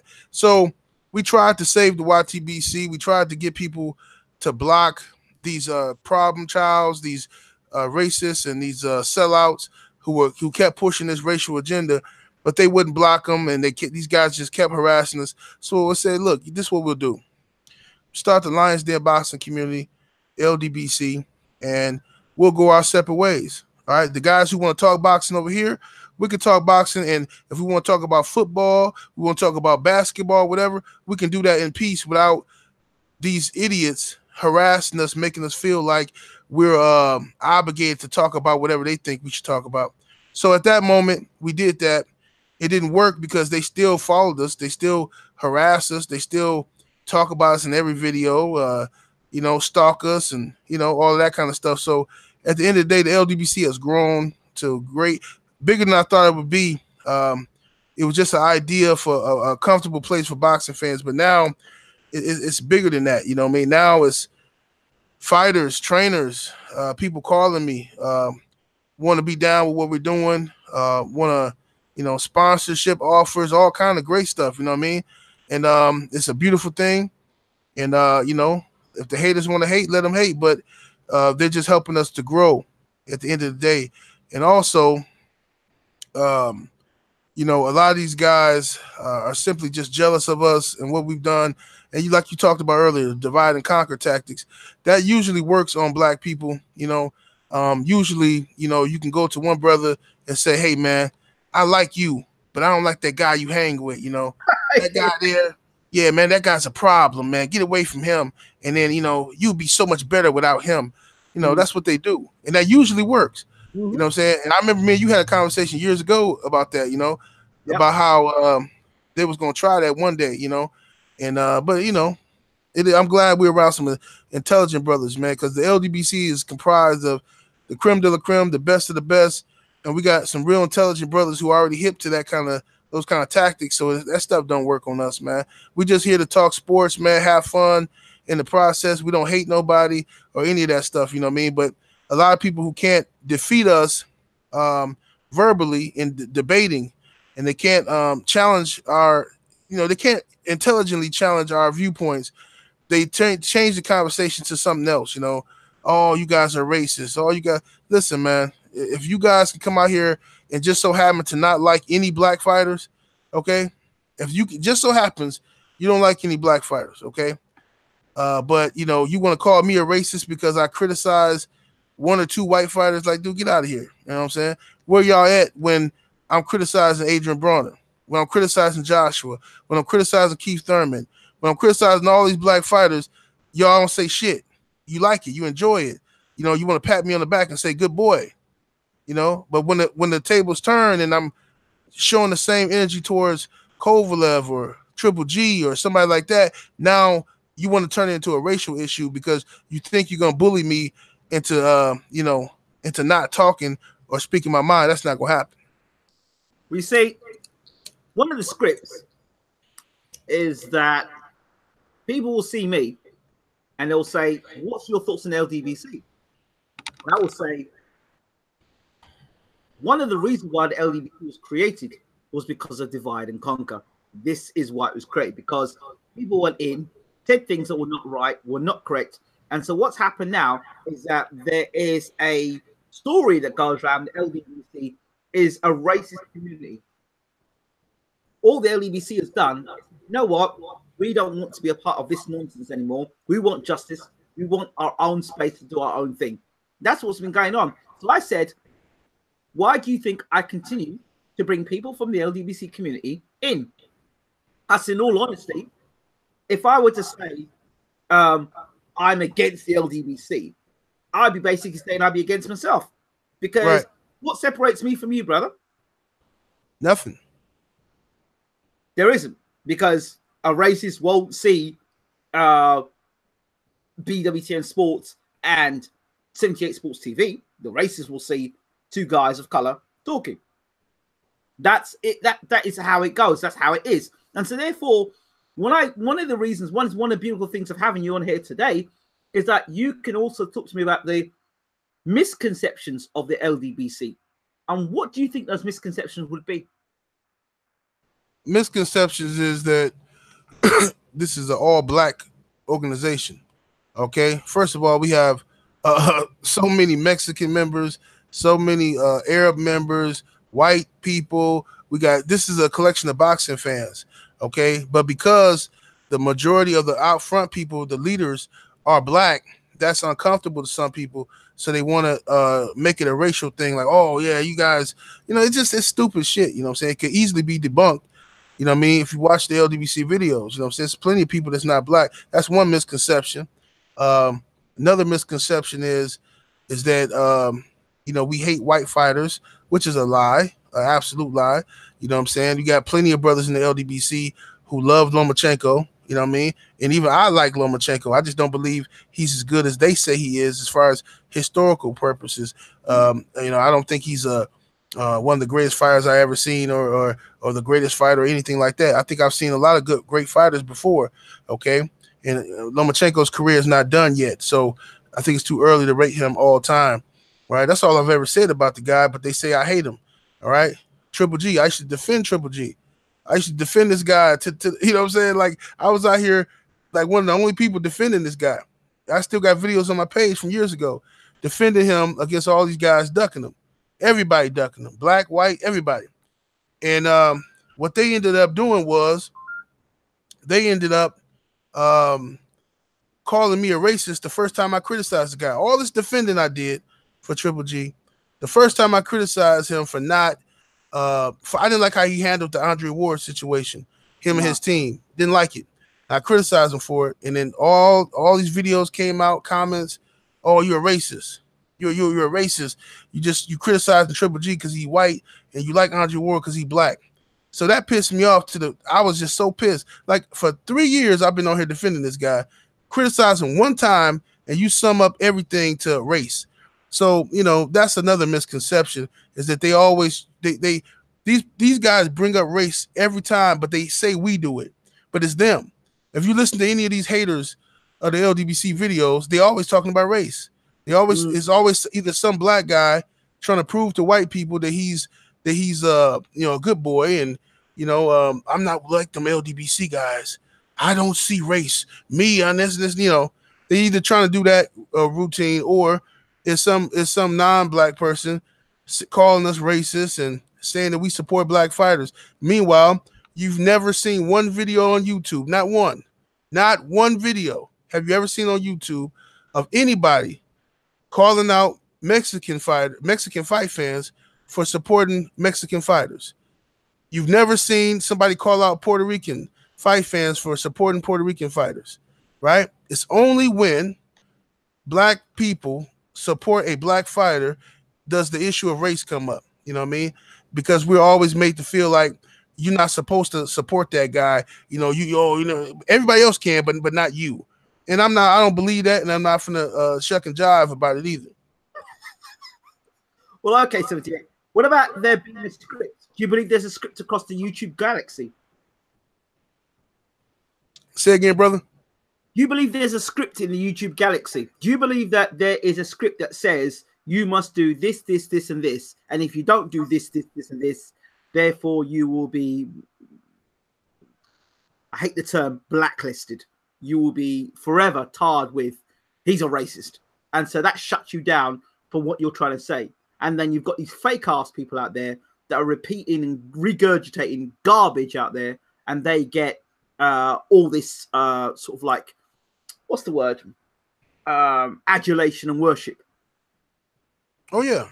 I think so. I think that to a degree, yeah. On YouTube,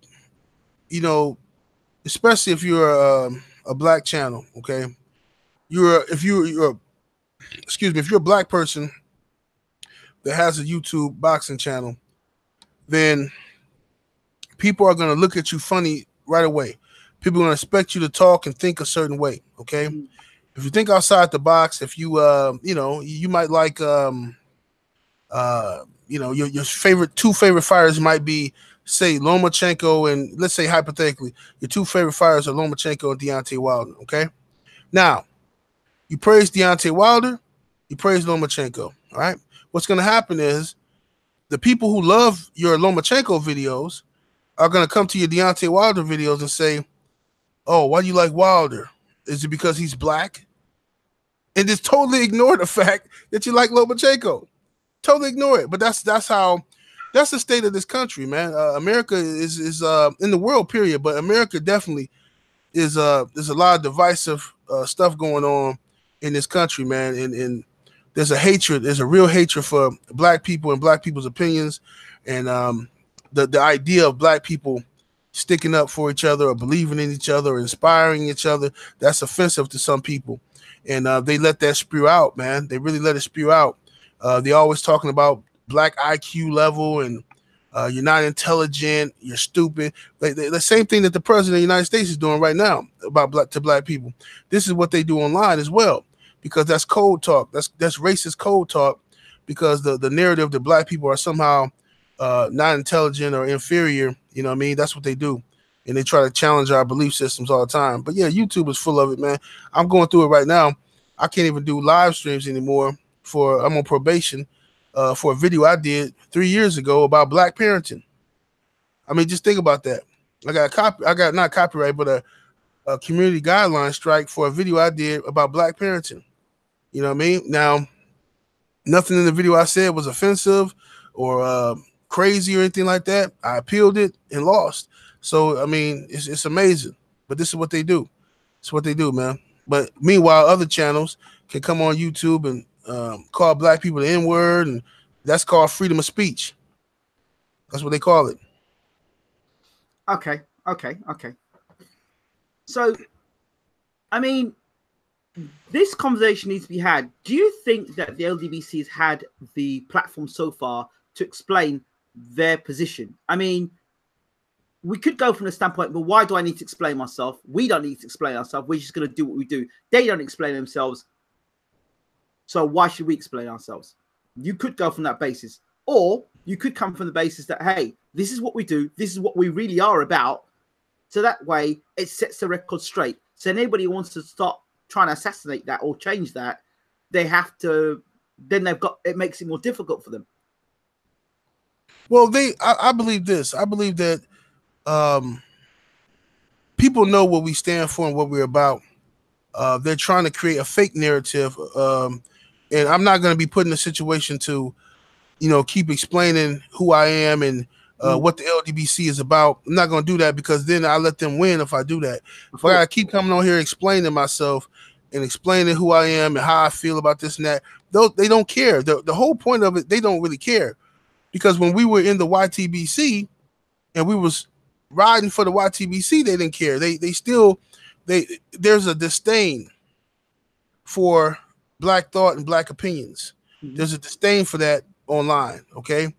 And it has a lot to do with people's own personal insecurities, how they feel about black people, the loss of jobs in America, the rise of black entrepreneurship, and to them that means one thing. That means black power, and to them that's a threat.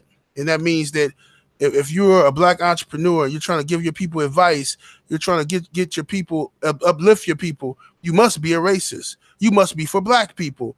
Well, I'm never going to apologize for being for black people. I'm black. I am for black people. I love black people. You can't escape it. There's nothing wrong with that. It doesn't mean I hate anybody else. If I hated anybody else, I would live in isolation. Okay? So it's just ridiculous, man. People got to get over their own fears. This is why you see in America right now, you see these people, a lot of white women calling the police on black men at an alarming rate. Calling the police on black kids selling water. Black man gets into a pool. Uber driver, whatever. Black man barbecuing in the park. It's a fear. Okay. There's a crazy fear going on in this country of black people. And that's what you're seeing expressed online as well. These guys see us, just the thought of us being together, being happy, creating businesses, sharing ideas. We got a lot of stuff planned. This is a threat to people. We're not bothering nobody. We're not out here harming nobody. We're not out here stopping nobody else from getting money. Nothing. We stay in these guys' mind and on their mind and in their mouth constantly. All right, you gotta ask yourself why. If we're not talking about them, why are they constantly talking about us? 78. I gotta ask you to tell them about the fake channels, man. Tell them about all that they're doing to undermine you. Oh, man. Absolutely. And I'm gonna be talking to YouTube very soon about that. I constantly have people creating fake channels, duplicate channels or imitation channels of 78 Sports TV, using my picture, using my name, going on everybody's videos, saying crazy stuff, you know what I'm saying, and trying to defame my character and, run my name through the mud.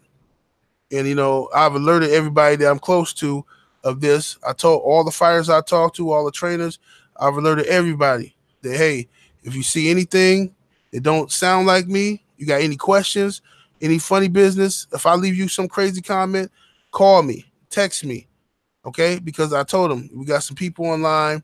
They are, duplicating my channel. But yeah, I'm gonna get that squared away. I'm gonna talk to YouTube and get that stuff squared away because YouTube is so backwards because they keep doing all these crazy updates. Meanwhile, you're still allowing people to come on here and impersonate people, and that's ridiculous to me. It's ridiculous.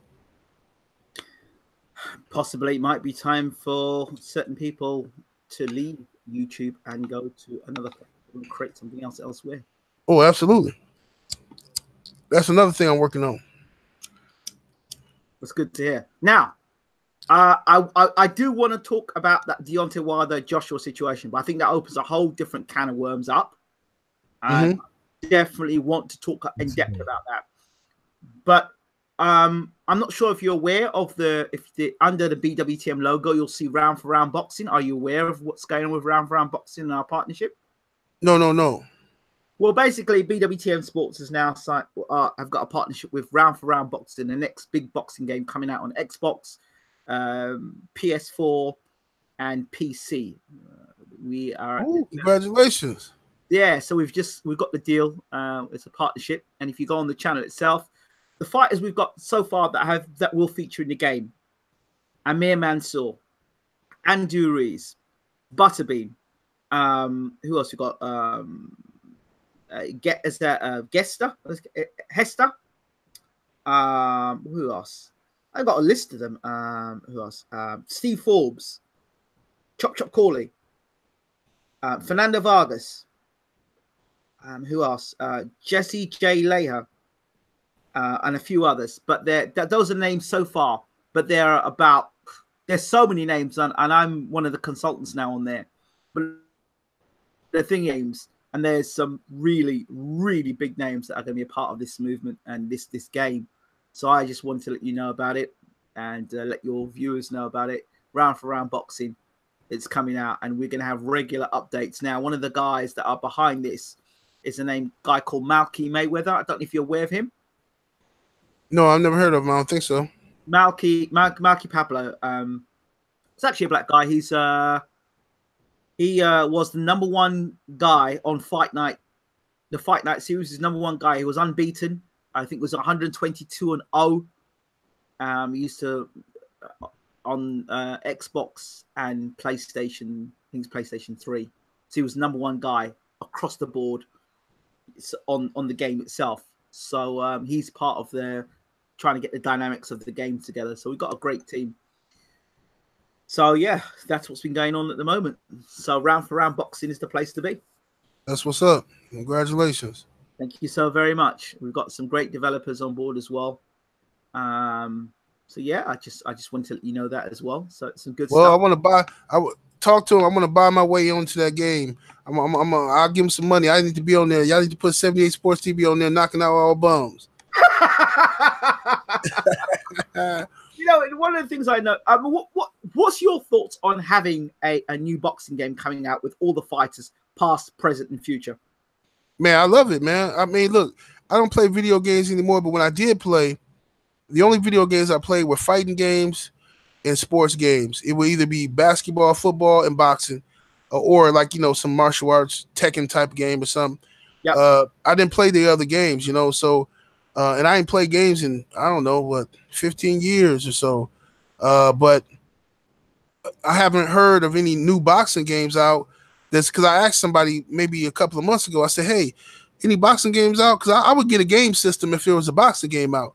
That'd be fun to play, just me and my son, do some boxing or something. But everybody told me, nah, there's no new boxing games out. So, I still got old school Nintendo with Mike Tyson Punch Out in the basement. If I hook it up, I don't know if it still works, but I got it. Round for Round, I must got to say, you're still in the development stage at the moment, but yeah, the roster will hopefully be the biggest roster in boxing. There was another question I was going to ask you as well, and I forgot totally what I was going to forgot what it's about. What is your take on scripting in boxing? Do you think boxing is scripted like WWE, or do you think it's something else? I think boxing. I actually asked D-Style to do a video about this a while ago. I think boxing has always taken bits and pieces from wrestling, pro wrestling, even with the belts. Okay, boxing we all know used to have minimum weight classes and about eight weight divisions and one belt per division, and then it started changing to regional titles, and then you have different sanctioning bodies splitting, and then you have sub belts inside those sanctioning bodies. So, but wrestling started that. Wrestling was, you had hypothetically, you had the world champion, You had the Intercontinental Champion. Yes. You know, the television champion. Yeah. The hardcore champion. Right. The tag team champion. The television tag team champion. They did all that stuff first. Champion of the ladder match. Right. All that kind of stuff was designed for television. It was designed because, to my understanding, they get paid more money to have championship fights on TV. So they want everybody to have some type of belt and have a belt in every broadcast on television. So, you know, wrestling picked up on that. Boxing picked up on that from wrestling, and they started coming out with all these crazy belts. So every time you see boxing on TV, you see somebody holding up some worthless belt, and he's not a champion, you know, and it's just so they can tell the advertisers, hey, championship boxing going to be on TV. You know, we need X amount of dollars, you know, and that's really what it was. And as far as the situation with the rigged up setup, you know, scams and stuff that they do, I think a lot of that is rigged and set up. Not all the time. I think, of course, boxing is more authentic, but sometimes I think a lot of this stuff is staged. You know, especially when it comes to guys like Adrian Bronner and stuff like that. You know, he is like the ultimate character of boxing. I heard that a lot of Hector Camacho stuff was rigged and set up back in the day. And it's just really to put butts in the seat, create controversy, get people talking, you know. So I think boxing has always stole and taken from wrestling, you know what I mean? Okay. Certain situations that have happened in the past. Let's talk about, for example, a situation with. 1 second before I forget. Even with like the Royal Rumble, remember that? Yeah, we were talking about it earlier. Oh, you were? Okay. So you already know. Okay. Yeah, we knew who's going to win the Royal Rumble. You know. Exactly. Yep. We knew what was going to happen in the Royal Rumble. And the thing was, you had a build-up. We all knew. We were all waiting for WrestleMania. That's how it was. We were all waiting for WrestleMania. Because that was the big showdown. That was the big super fight you were going to get. And it was going to be for the World Heavyweight title. That was the main event. And so, boxing, I'm beginning to wonder if it's scripted to the point where we've got Eddie Hearn, maybe it's like a Vince McMahon character. And then we've got a good guy and a bad guy. Maybe Joshua being the good guy, Wilder being the bad guy. Oh, yeah. Hey, before you guys go further, let me interject with this. The one-time wrestling guy with the script that's memorable was the Montreal Screwjob. What happened then? Oh, yeah, I remember that. Yeah, that's when Bret Hart was supposed to WWF as the champion, and Vince McMahon made him sound the bell and had him lose to Shawn Michaels. And then in the dressing room, Bret Hart knocked Vince McMahon out cold. And that was real life. That wasn't a script. He was pissed. Yep. Yeah. Hey, Vince came out there like he had just been slain in the spirit. Yeah, Bret, he should have known they wasn't going to let him leave with that belt, though. Leave as a champion and, you know, go to another organization with the belt. But, yeah, they screwed over Bret Hart in that scenario.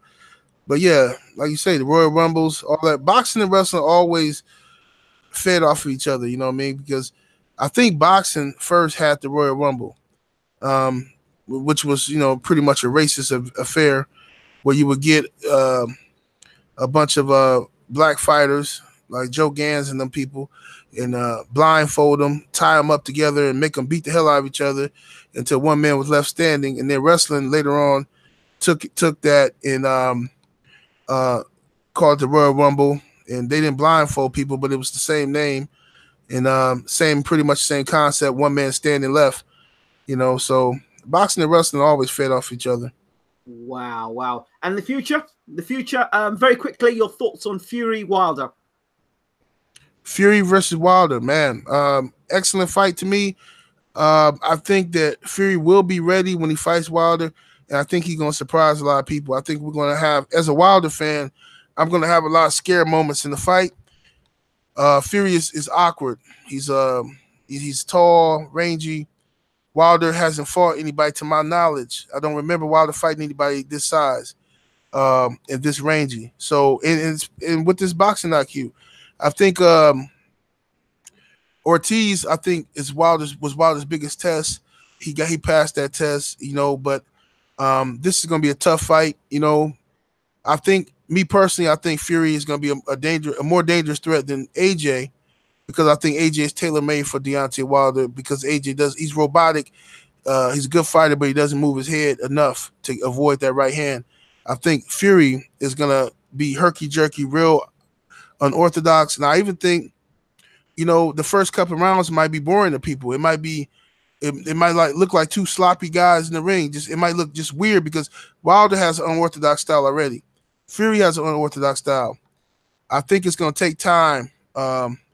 It's going to come down to, if Wilder lets his hands go early, this could be an early night. If Wilder lets his hands go early, he coming here on the mission, I think he gets rid of Fury. But I don't think Wilder will. I think Wilder's going to be patient, and because of that patience, I think Fury's going to win the opening rounds. Fury might win 5 or 6 rounds, and then before Wilder catches him. Once Wilder catches him, it's over. But I think it's going to be scary for the first 5 or 6 rounds. What makes you believe a guy that's been out of the ring for so long can come back and do exactly what we're talking about Fury without the trainer that got him there in the first place? Well, I think that Fury, first of all, he wants to beat Deontay Wilder. Fury, I think, wants to beat Wilder. I think Tyson Fury rises to the occasion depending on the opponent. I think that when he knows he's going to fight Deontay Wilder, he's going to prepare properly. He's going to be totally focused in on that. He's not going to want to be embarrassed. He's going to come out there because he knows what people are saying. Fury is totally aware that people think he is not ready and all this stuff. He's going to come in there and try to prove them wrong. I think Fury's going to be ready, man. I think he'll be ready. And even being outside the ring, it's like driving a car. Guy can go to prison, be in there for 5 years. You get out, you get in the car, sure. Your foot, your foot might be a little funny with the gas pedal, you know what I'm saying? Your timing and stuff like that. But you know how to drive a car, and within a couple of miles, you're going to be feeling comfortable again, hitting them turns and all of that stuff. It's simple. It's easy work. And I think Tyson Fury has enough experience, enough rounds in him to come out here, and Wilder's going to respect him. See, it'd be different if Wilder didn't respect Fury and Wilder was coming out here to destroy him like Bermane Stiverne, how he did out Stiverne the rematch. If he had that mentality, then I would say Wilder going to just easy work. He's going to knock out Fury in 2 or 3 rounds. But I think Wilder respects Fury, and that's going to give Fury time to be comfortable in the ring. You know what I mean? Because of Wilder's respect. Wilder don't want to embarrass himself either. He don't want to go out there and look bad against a guy coming off a layoff. You know what I mean? And I think that patience is going to actually hurt Wilder. Okay. Side A and side B. I'm going to go by the script now. Who's side A and who's side B? In this fight now? Yes. I think Wilder's A side. Me personally. I think Wilder's the A side right now, based on the simple fact that he's a WBC champion, and Tyson Fury is coming off the layoff. And he hasn't fought anybody of caliber, you know what I mean? So I think Wilder's the slight A side in this moment. I would say, 55-45 A side to Wilder, you know what I mean? Okay, and in terms of A side, B side, what about the script that says Wilder should win this fight, Fury should win this fight? Which fighter brings in the more money moving forward, if we're going to go by the script? Wilder, definitely. If Wilder wins the fight, I'm just going to say it's better for boxing if Wilder wins. And I'm going to tell you why. If Tyson Fury loses, because Wilder has a bigger upside. Wilder can become a star in America, a big star in America. He can become a global star, okay? Beating the right opponents putting in the right positions. Fury is going to be huge in the UK. He's going to be huge in the UK, period. So if he loses to Wilder, Fury still has fights big fights in the UK where he can still pull in $5, $6, $7 million. You know, like he can fight Chisora rematch. He can fight Dillian White. He can fight AJ. You know what I mean? So, but if Wilder loses, it's more dangerous because if he loses, now all of his haters, everything that they've been trying to do to him and marginalize him, it's going to be brutal. And Wilder's going to have to worry. He's going to have to weather that storm, and he's going to have to come back and like Mike Tyson did, you know. When Mike Tyson lost to Buster Douglas, you know, I hate to even talk about that fight. As a kid, man, I cried like a little girl when he lost. But I'm going to tell you something. If Mike Tyson had to do some soul searching and come back from that, because there was a lot of people love Mike Tyson now, but when he lost, it was a lot of haters. Hold on 1 second, brother. Hold on 1 second. Somebody take over for me. I got somebody at my door here. No worries. World Breaker? Yeah, what's up, bro? You go ahead. Yeah. As far as the script with Deontay Wilder and how this fight plays out, not the script, I believe that Wilder gets him around the 6th or 7th round. I agree with 78's assessment that the first few rounds are going to be assessments because both guys have unorthodox styles. It's going to be a filling out process. Both of them have similar measurements. I think Tyson Fury is technically 6'8" and 3/4. Deontay Wilder's 6'7" and 1/2. So it's not really that much of a height difference. The reach, I think, is 86, 84 on paper. And of course, there's always embellishments, you know, on certain things. But the guys are roughly the same size. More so than Klitschko and Fury were against each other. I think what happens is Fury tries to establish his jab to keep Deontay Wilder from getting deep inside to deliver that right hand. He's going to parry to the left a lot, and and also you know, move his body, stand in the same place. I think the big surprise for Fury is going to be against Wilder is the athleticism of Wilder. I don't think Fury has ever seen an athlete like that. For all of the unorthodox styling that Wilder brings to the table, people do not put the athleticism this kid actually has. This is a guy that knocked a guy out who was 240, 245 pounds. He was 212 pounds sick.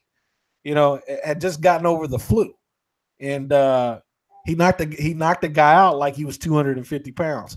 The guy has tremendous power. So I think once Deontay Wilder is able to connect a punch, a heavy punch, I think it's going to be a shock to Tyson Fury, who has been floored. So it poses a very interesting dynamic. You have two completely different unorthodox styles coming into play. One guy is very fundamentally sound within his unorthodoxy. The other guy is completely freakishly athletic, and those two elements meet. It can show some combustibility. I really believe that. That right hand can take away everything that Fury does. Exactly. But what a lot of people underestimate is the left jab that Wilder has. He has when he's employing it, who has a better jab at heavyweight? I haven't seen. He has a very hard left jab, but he has a tendency not to establish it. I really think that that jab will come into play with Wilder versus Fury too, to set up that right hand. Huey Fury very quickly against Pulev. I haven't seen enough of Huey Fury to really give you an honest assessment. I know he's the guy that everybody's talking about as far as the fight games going in the UK, but I couldn't give you an honest assessment because I hadn't seen enough of them. All right. I'm going to have to bring this stream to a close because I've been on here 2 o'clock. I mean, it's like 2 hours and 24. But I want to come back later and we want to talk about some other topics. All right. Okay, cool, man. It's been a pleasure being with you, World Breaker. It's been a pleasure talking to you as well, 78 Sports TV. I think it's just been great great to just sit with some really intelligent people and some articulate people and some people who just want to speak about the good of the sport.